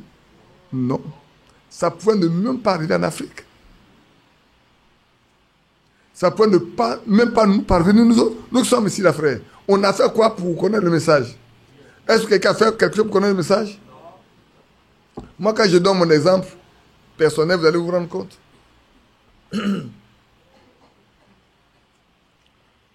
74, 77, 78. En 77, on rentre à l'université. Et puis, bon, moi, je vais prendre ma chambre de... J'avais la possibilité, il y avait le choix entre Cocody et Abobo. Il y avait deux cités. On me dit Cocody est plein. Et qu'il y a une place à Bobo. On peut aller à Bobo. On va à Bobo. Écoutez-moi bien. On arrive à Bobo et on va voir celui qui détient les clés qui affecte les chambres. On arrive, nous sommes deux qui arrivons. Je suis le deuxième, l'autre est passé avant moi. Après, il ne reste qu'une seule chambre quand j'arrivais. On est deux. Qui on va servir d'abord? Mais c'est le premier. Naturellement. On prend ces éléments, on prend ses appareils, tout. Et puis on lui demande ses photos. Il n'a pas de photos. Alors le gars me demande, il dit, celui qui n'a pas tous ses papiers, il est écarté. Alors, moi, j'ai tout et les photos. Quand je lui présente mon dossier, il dit, bon, c'est à toi qui appartient la chambre. Mais je vais choisir la chambre pour toi. C'est pas moi qui ai choisi, hein. La chambre qui reste là, parce que les bâtiments qui ne sont pas encore affectés, il va me choisir une chambre. Corentin vient d'arriver de Boaké, avec Badou. Et Corentin était déjà logé. Il est logé devant la porte, en face. C'est sa chambre. Moi, ma chambre est de ce côté-ci. Corentin ne pas du message qui est à Boaké. C'est là Badou lui a parlé et il va commencer à recevoir les brochures de frère, après de frère Barlier. Moi, je connaissais, écoutez-moi bien, je connaissais rien du message. Je n'avais jamais entendu parler qu'il y a un message, il y a un certain Branham. Je connaissais rien du tout. J'étais avec mes frères ensemble de Dieu. Tous les matins, je partais, on a un là dans sa cellule, on partait prier. Donc on va pour prier. Et puis on revient pas pour prier. Les soirs, on va pour prier. Et puis un soir, j'arrive là.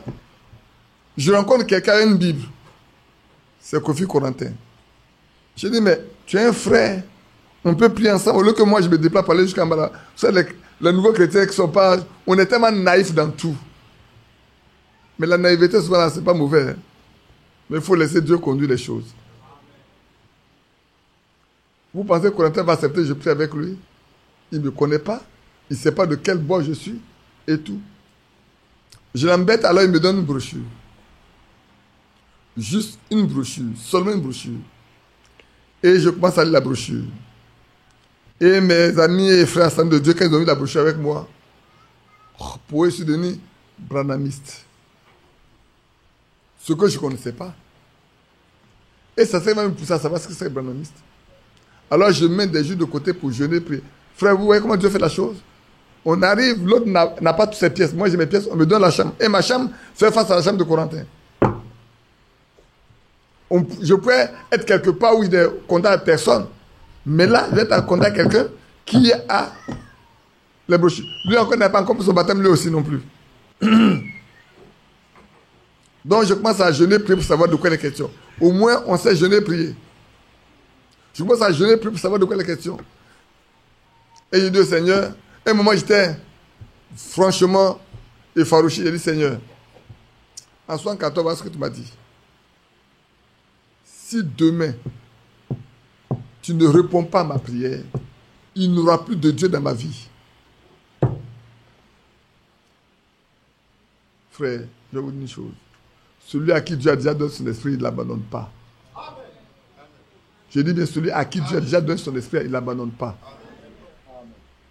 Je ne suis pas venu au message pour voir c'est pas là. Au message, Dieu m'a confirmé qu'il m'a donné son esprit. Mais je l'ai eu déjà à l'Assemblée de Dieu. J'ai dit, Seigneur, si tu ne me réponds pas demain matin, là, il n'y a plus de Dieu dans ma vie. La nuit, là, il m'a répondu. Il m'a dit ce que c'est. Il m'a montré que là où j'étais, là, c'est pourri de le suivre. Et il m'a amené devant la porte de Jérusalem. La nouvelle cité, la cité de... Il m'a amené là pour me faire voir ce qu'il y a dedans. Quand je me suis réveillé, Seigneur, j'ai compris. Je m'en ai plus nulle part. Plus tard, quand tu dis tout après, on vient te dire que tu as un autre esprit. Il faut laisser.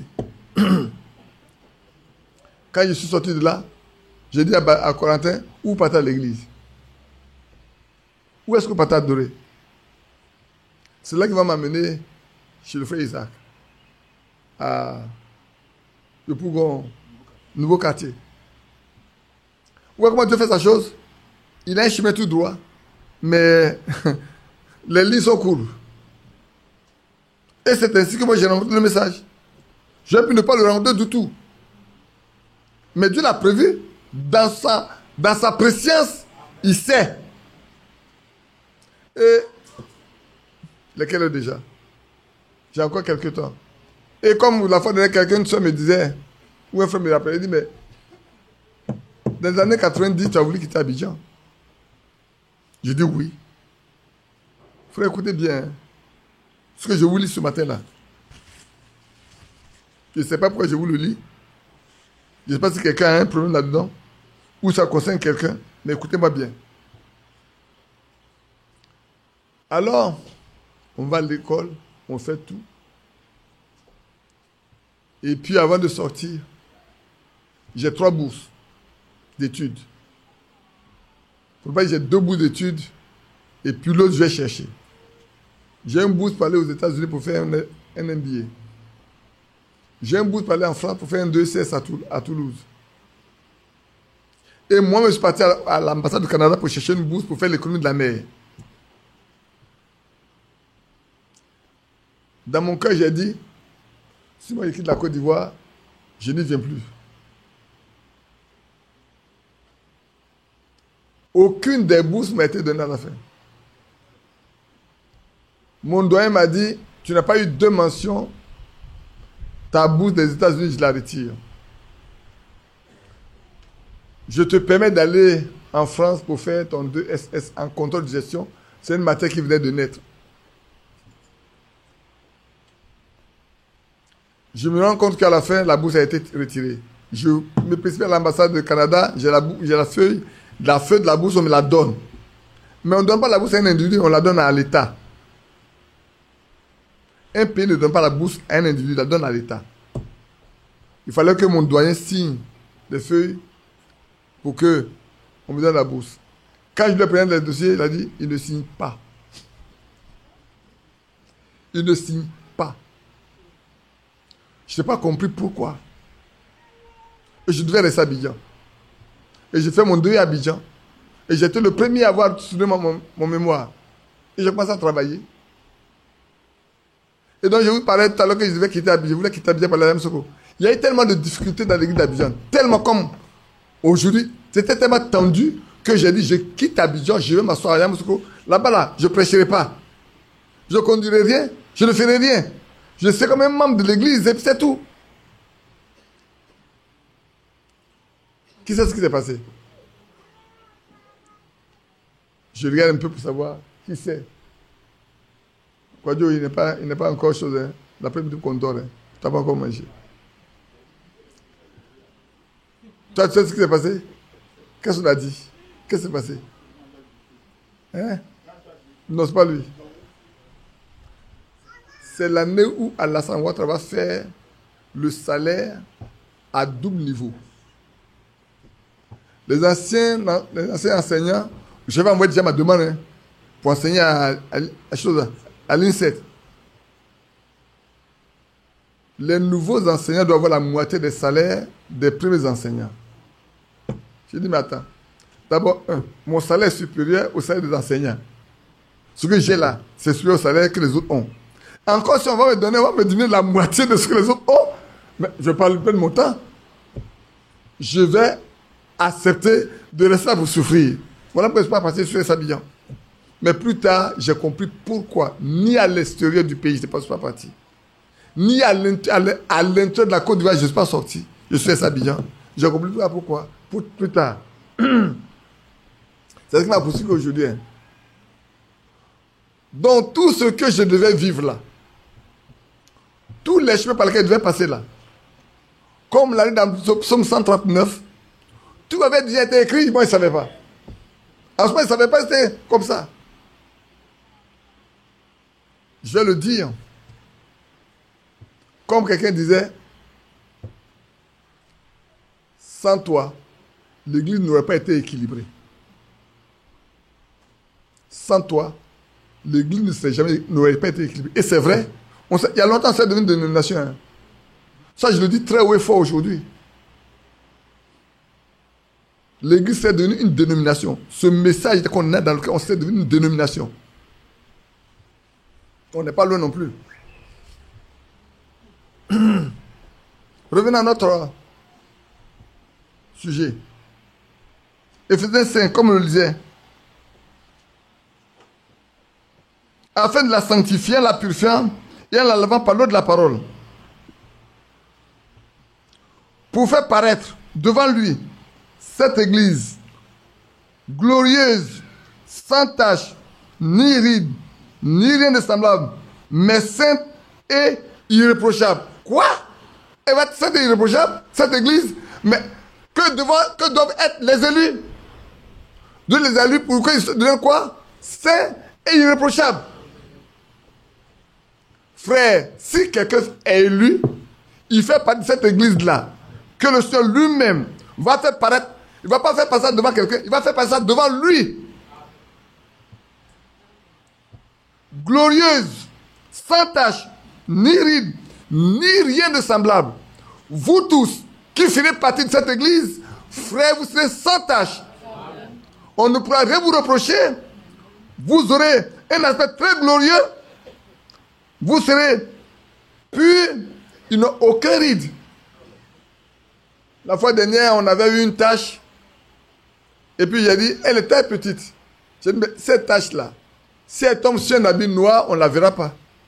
C'est une tache noire. Hein? Si elle tombe sur un habit noir, on ne la verra pas. Si elle tombe sur un habit bleu, on la verra légèrement. Mais si elle tombe sur un habit blanc, oh là là.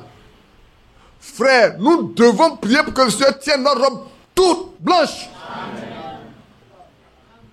Afin qu'il n'y ait rien à nous reprocher. Et pour les élus, il n'y a pas de problème. Dieu s'en occupera, frère. Mais Dieu les connaît, frère. Il y a des choses qu'on ne dit pas haut et fort. On le garde, on observe, on regarde. Mais je suis bien heureux. Quand je vous vois, c'est la petite portion de terre qui m'a été donnée. Moi, je sais que Dieu m'a donné une petite portion de terre. Pas une grande portion de terre. Hein. C'est une toute petite portion de terre que je devais cultiver. Ce n'est pas depuis qu'on est venu ici. Hein. Non, non, non. Bien longtemps avant. Mais vous tous, chacun portera le fruit qu'il faut.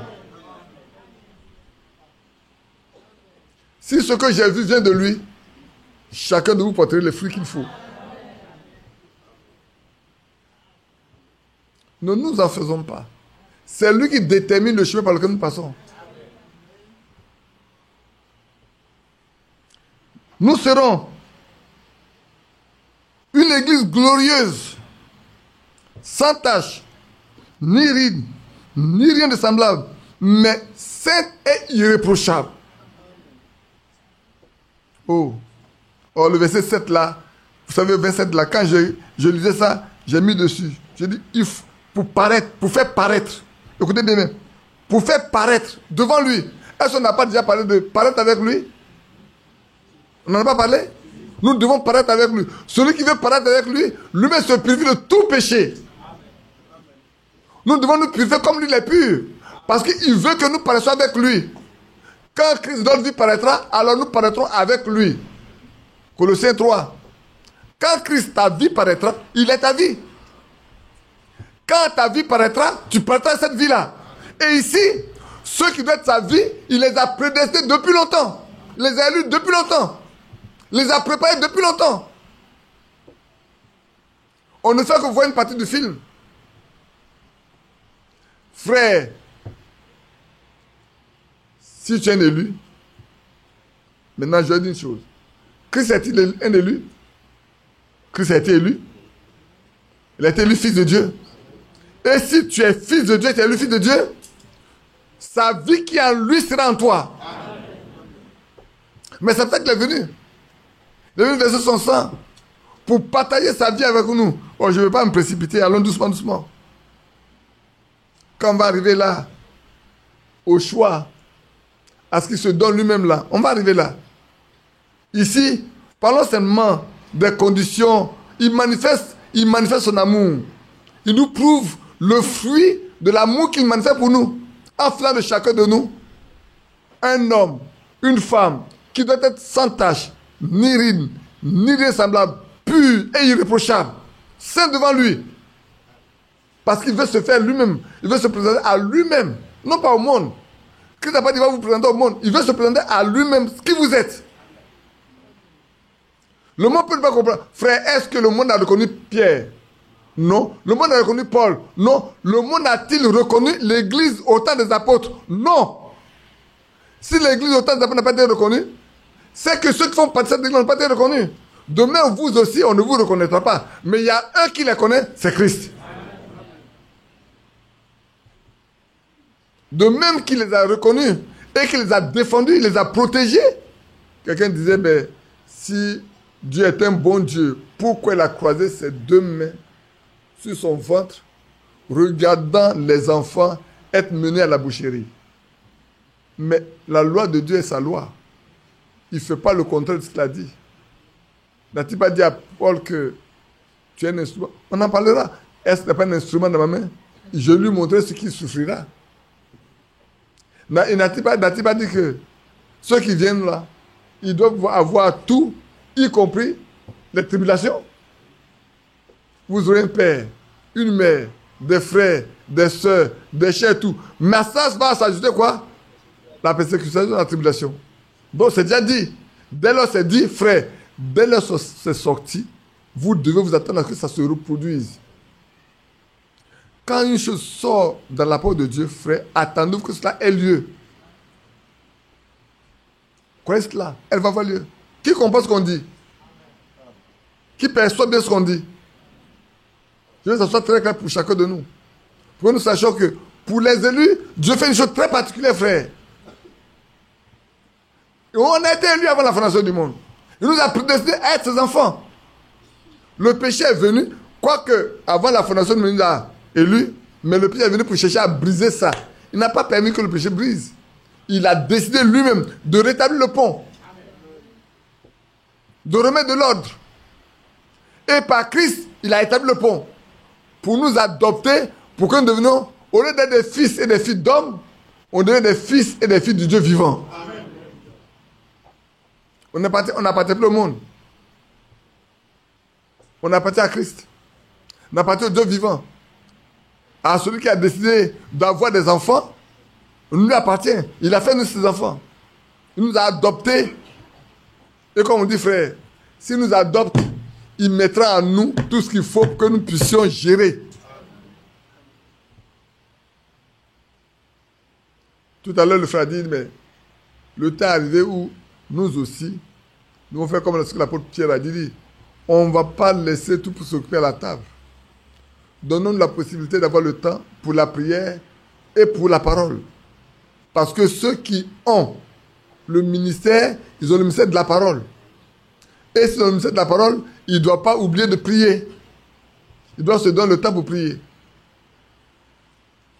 Ça va? Frère, maintenant revenons. Je viens un peu en arrière avant de poursuivre. Il dit, mais Marie, que chacun aime sa femme à la manière de Christ. Christ a aimé l'Église. Christ s'est donné lui-même pour l'Église. Pourquoi faire? Pour que cette Église soit sainte, qu'elle soit irréprochable, qu'elle soit purifiée, au moins de sa parole. Et pour ça, pourquoi faire? Pourquoi le faire? Parce qu'il veut faire paraître cette Église devant lui. Que cette Église, désormais, elle soit glorieuse. Frère, de quelle gloire est-il question? Mais de la gloire de Dieu lui-même. Il va faire reposer sur cette Église sa propre gloire. Et cette Église qui reçoit la gloire de Dieu sera sans tâche. Il n'aura aucune tâche. Vous voyez, les rides appartiennent à qui? À des personnes âgées. Bon, ce sont des plis sur le visage, sur le front. Mais les jeunes gens n'en ont pas.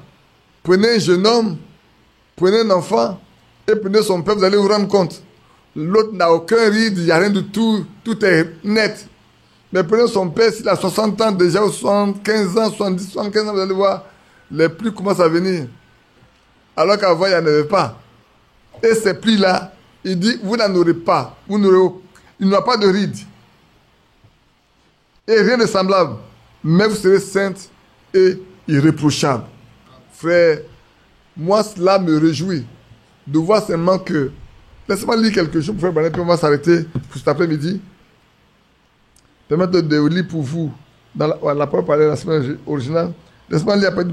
Prenez ceux qui notent là, qui notent. Hein. Je lis dans la page 33. À la page 32, vous allez voir qu'il lit la même page que nous, que Éphésiens là. Bien, il nous a prédestinés à l'adoption. Croyez-vous que nous avons été prédestinés? C'est une question qui pose. Hein? Est-ce que nous croyons qu'il nous a prédestinés? Oui, moi je crois aussi. Jésus était-il prédestiné? Oui. Il était destiné. Si vous voulez, permettez de vous donner un passage. Dans Romains chapitre 3. Prenez Romains 3. Pour voir que Christ était destiné à ça. Prédestiné à ça. Prenez Romains chapitre 3. Romains chapitre 3. Romains chapitre 3.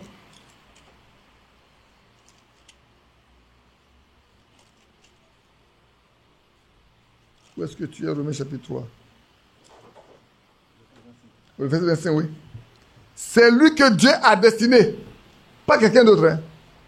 C'est Christ que Dieu a destiné à être par son sang pour ceux qui croiraient victimes expiatoires afin de montrer sa justice. Parce qu'il avait laissé impunis les péchés commis auparavant au temps de sa patience. Donc Christ est bien prédestiné pour ça. Donc ici, il pose la question. Est-ce que vous croyez que nous avons été prédestinés? Je dis oui. Jésus était-il prédestiné? Oui. Avant même que la lumière soit, avant qu'existe un seul météore, que ce soit créé les molécules, l'atome ou n'importe quoi, il était déjà l'agneau de Dieu immolé. Amen. Amen. Donc frère, vous voyez, quand Dieu nous a prédestinés, il nous a élus, Christ avait été aussi prédestiné. Il était le fils de Dieu immolé. Oh, la grandeur de Dieu. Et ces petits cerveaux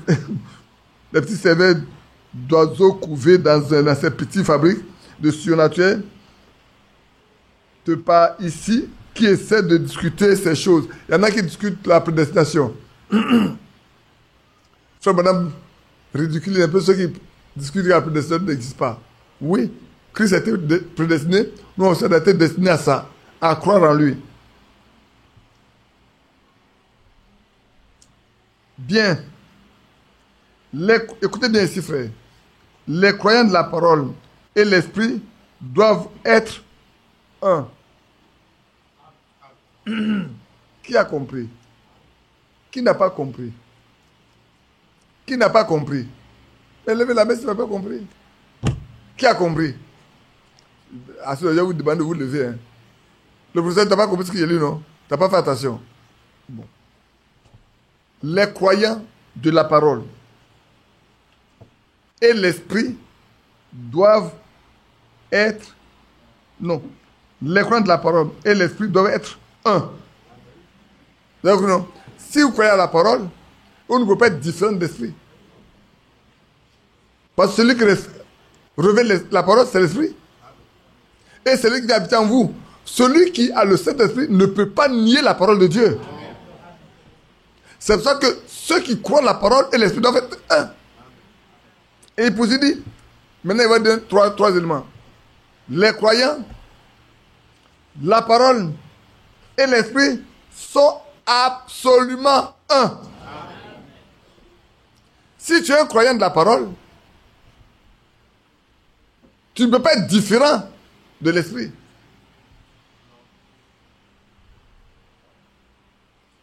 Parce qu'on commençait à être la parole était Dieu.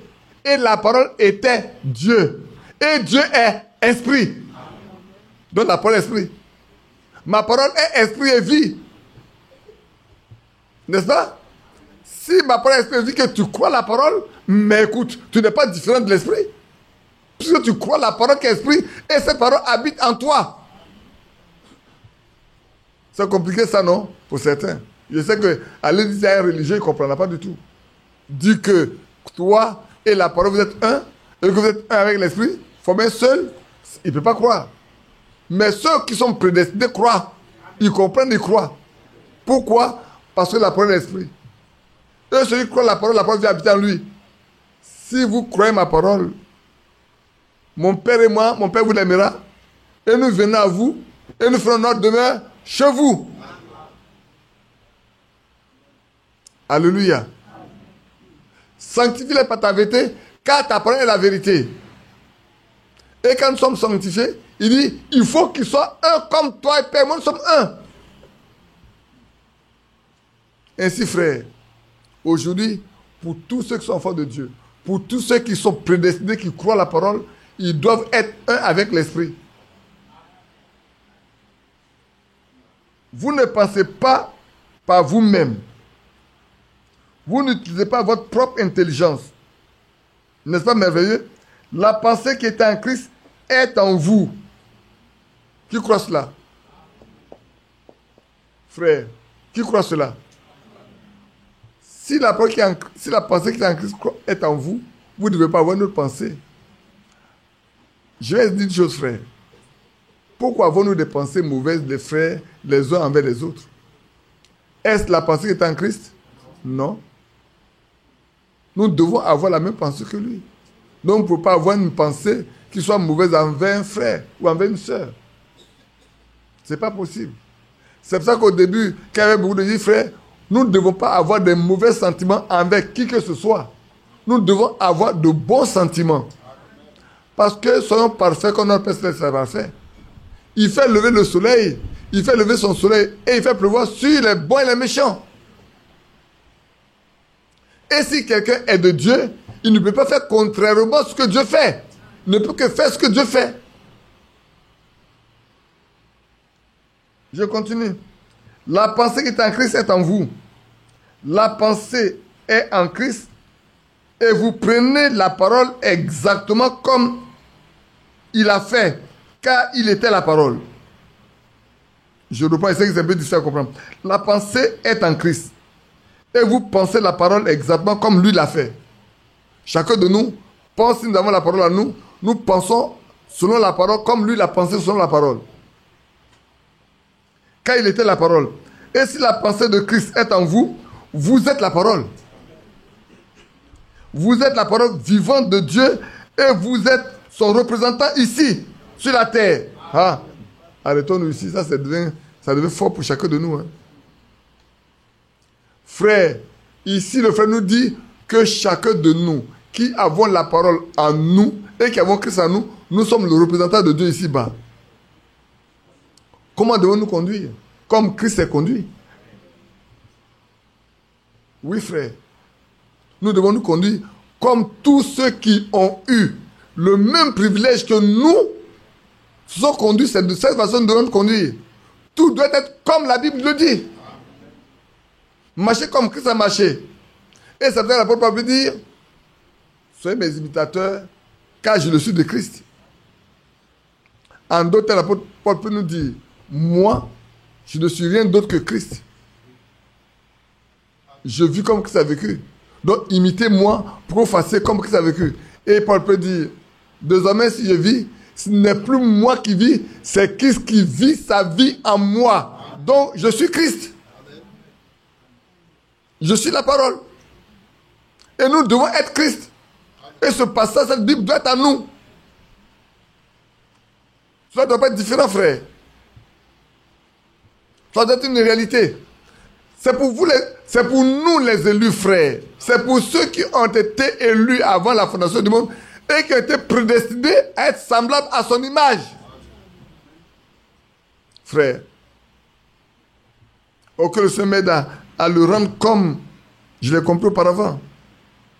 C'est important, frère, que nous y soyons, que ce soit ainsi. Je suis toujours à la première page. C'est pour ça que 1 Corinthiens 12, 13, vous le savez, nous avons été tous abreuvés d'un seul esprit pour former un seul corps. Nous tous, l'esprit de Christ habitant en nous, nous formons un seul corps. Et ce qui habite en nous, gloire soit rendue à son nom. Nous ne pouvons pas marcher autrement. Mais cela, c'est pour les élus, frères. Ce n'est pas pour les appeler. C'est pour ceux qui sont élus. Ceux qui sont élus, comme Christ a été élu, comme Christ est prédestiné, vous êtes prédestinés, frères, on ne peut pas être différemment de lui. Nous sommes des fils et des filles de Dieu. Celui qui sanctifie et ceux qui sont sanctifiés sont issus d'un seul. C'est pour cela que Christ ne peut pas avoir honte de nous appeler ses frères. Est-ce qu'ici, nous marchons de manière à lui permettre de ne pas avoir honte? Voilà la question. Est-ce que nous vivons ici parmi les hommes? Nous sommes dans une génération perverse et adultère. Une génération pécheresse. C'est la génération dans laquelle nous sommes. C'est vrai, non? Est-ce que nous sommes différents de cette génération? Vivons-nous de manière différente de cette génération? Agissons-nous de façon différente de cette génération? Parlons-nous de façon différente de cette génération? Ou bien marchons-nous comme ils marchent? Parlons-nous comme ils parlent? Vivons-nous comme ils vivent? Frères, le temps est arrivé où nous devons mettre, je vous l'ai toujours dit, mettre notre vie sur ça. Et voir si ça s'aligne totalement ou pas. Tout à l'heure, on a dit, nous sommes un comme Christ. Si son esprit habite en nous, nous sommes un avec lui. Si sa parole habite en nous, nous sommes un avec la parole. Et l'apôtre Paul nous l'a appris. Soyez mes imitateurs comme je le suis de Christ. Car si je vis, c'est plus moi qui vis, c'est Christ qui vit sa vie en moi. Mais si je vis par la foi en lui, c'est lui qui vit sa vie en moi. Est-ce que c'est le cas aujourd'hui? Que Dieu aide chacun de nous. Et c'est son amour qui l'a poussé à ça, frère. Son amour l'a poussé, connaissant nos conditions pécheresses. Mais sachez également qu'avant la fondation du monde, nous avons été élus. Il n'a pas pu rester. Il a décidé de venir agir pour nous réunir à lui. Pour prendre la place. Pour que nous occupions la place que nous avons abandonnée. Nous retrouvons notre identité première.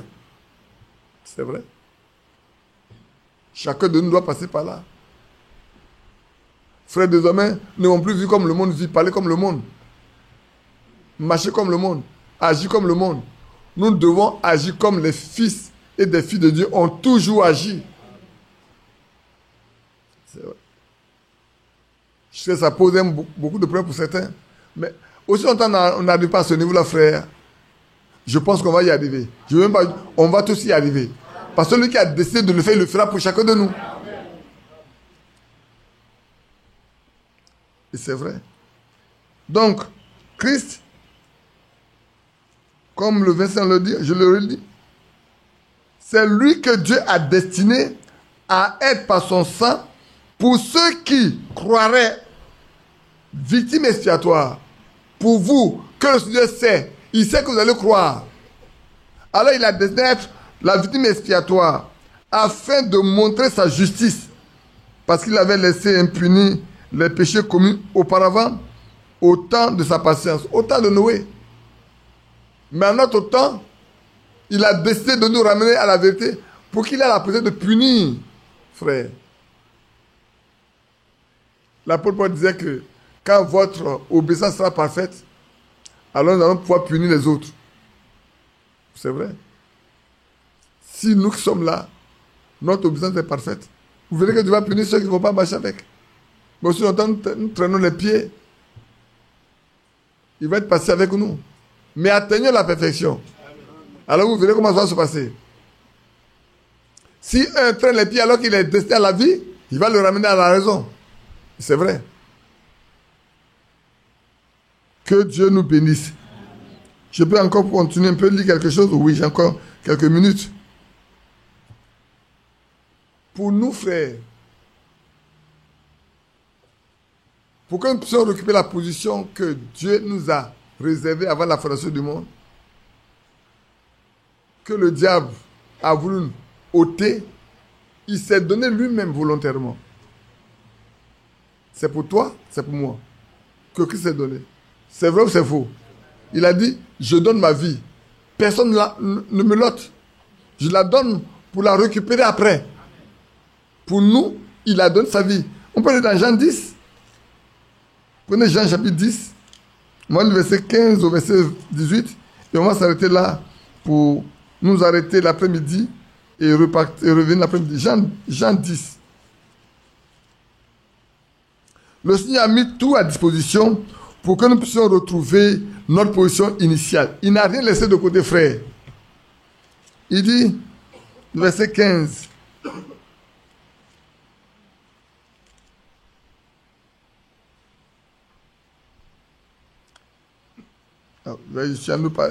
J'ai failli me tromper en disant nous pas ça tout de suite. Le verset 15. 10. Je lis autre chose que je dois lire. Eh bien, c'est ici. Maintenant, là, je me trompe là, non? Jusqu'au verset 18. Voilà, c'est ça. Verset 15. Comme le Père me connaît, et comme je connais le Père, je donne ma vie pour mes brebis. Qui est brebis de Seigneur ici? Moi, je me joins. Hein? Il a donné sa vie pour nous qui sommes ses brebis. Comme le Père me connaît, et comme je connais le Père, je donne ma vie pour mes brebis. J'ai encore d'autres brebis qui ne sont pas de cette bergerie. Celles-là, il faut que je les amène. Elles entendront ma voix. Il y aura un seul troupeau, un seul berger. Quand on partait dans Ézéchiel, le Seigneur a dit, il va juger berger, berger. Il va juger brebis et brebis. Faites attention. Soyons vraiment les brebis du Seigneur et écoutons pour ne pas troubler ce que Dieu donne. Que les bergers ne se pèsent pas seulement. Ils ne vivent pas seulement de la graisse des brebis pour les laisser mourir. Et vous, les brebis, qui êtes grasses, n'allez pas troubler l'eau qui est destinée à la soif des autres pour qu'ils boivent. Ne troublez pas la nourriture qu'il a donnée également. Laissez tout tranquille. Parce que sinon, lui-même rentre en jugement avec nous. Je poursuis. Le Père même. Parce que je donne ma vie afin de la reprendre. Alléluia. Le Père même. Pourquoi? Parce que je donne ma vie pour la reprendre. Personne ne me l'ôte. Mais je la donne moi-même. J'ai le pouvoir de la donner et j'ai le pouvoir de la reprendre. Tel est l'ordre que j'ai reçu de mon Père. Oh, quand je lis ça, il dit, pour moi, pour toi, le Seigneur a fait cela. Il est venu librement donner sa vie. Quoique, frère, quand on lit un peu toutes les preuves qui s'est passées à Gethsémani, toute la pression qu'il avait à Gethsémani. Comment c'était tellement difficile que même des gens sont descendus pour le fortifier. C'était tellement dur d'aller à la croix, payer, frère, pour souffrir, pour donner sa vie et partir à la croix. C'était dur. Au point où un ange est descendu pour le fortifier. Parce que le prix à payer, frère, le prix que le Seigneur a payé pour chacun de nous est très, très, très lourd. C'est pourquoi nous ne devons pas jouer avec la vie d'un frère ou la vie d'une sœur. Prenons garde. Le prix payé est trop lourd pour que moi je joue avec votre vie. Si je n'ai rien à faire, que je vous laisse tranquille. Si quelqu'un n'a rien à faire, qu'il laisse les affaires de Dieu tranquille. Ça c'est... Oui. Si quelqu'un n'a rien à faire, qu'il laisse les affaires de Dieu tranquille. Parce que frère, le jugement va être trop lourd. Ne plaisantons pas. Ne jouons pas. Tu vois, souvent, quand on est dans des situations, on est habitué à des situations, on n'en tient plus compte. Prenez un enfant qui est né avec une cuillère en or, ça lui dit rien de savoir que... Alors que l'autre, qui a travaillé, le père a travaillé, ils ont travaillé pour avoir la cuillère là, il va la garder jalousement. Mais l'autre, là, il est né à la cuillère en or, il ne sait même pas la valeur, il n'y a même pas d'effort à faire. Ça lui dit rien. Mais nous, ce n'est pas la même chose. Nous devons savoir que si un frère croit aujourd'hui, un jour, Christ a donné sa vie pour cela. Et en plus, Dieu l'a prédestiné à ça. Que Dieu nous bénisse. J'aimerais qu'on arrête là. Le soir, on va parler un peu de l'alliance que le Seigneur a conclue pour nous. Ce matin, on a passé le temps à parler plus de notre élection, de notre prédestination et des bénédictions qui accompagnent ça, de tout ce que le Seigneur fait pour chacun de nous. Le soir, on parlait un peu de l'alliance, la victoire qui a eu lieu par l'expiation et tout. Et voir comment le Seigneur nous sanctifie afin que nous soyons irréprochables. Alléluia. Et après, on parlera également du témoignage qu'on peut obtenir, nous pouvons avoir. Nous devons avoir le témoignage. Nous devons avoir reçu le témoignage que nous lui sommes agréables. Que Dieu nous bénisse.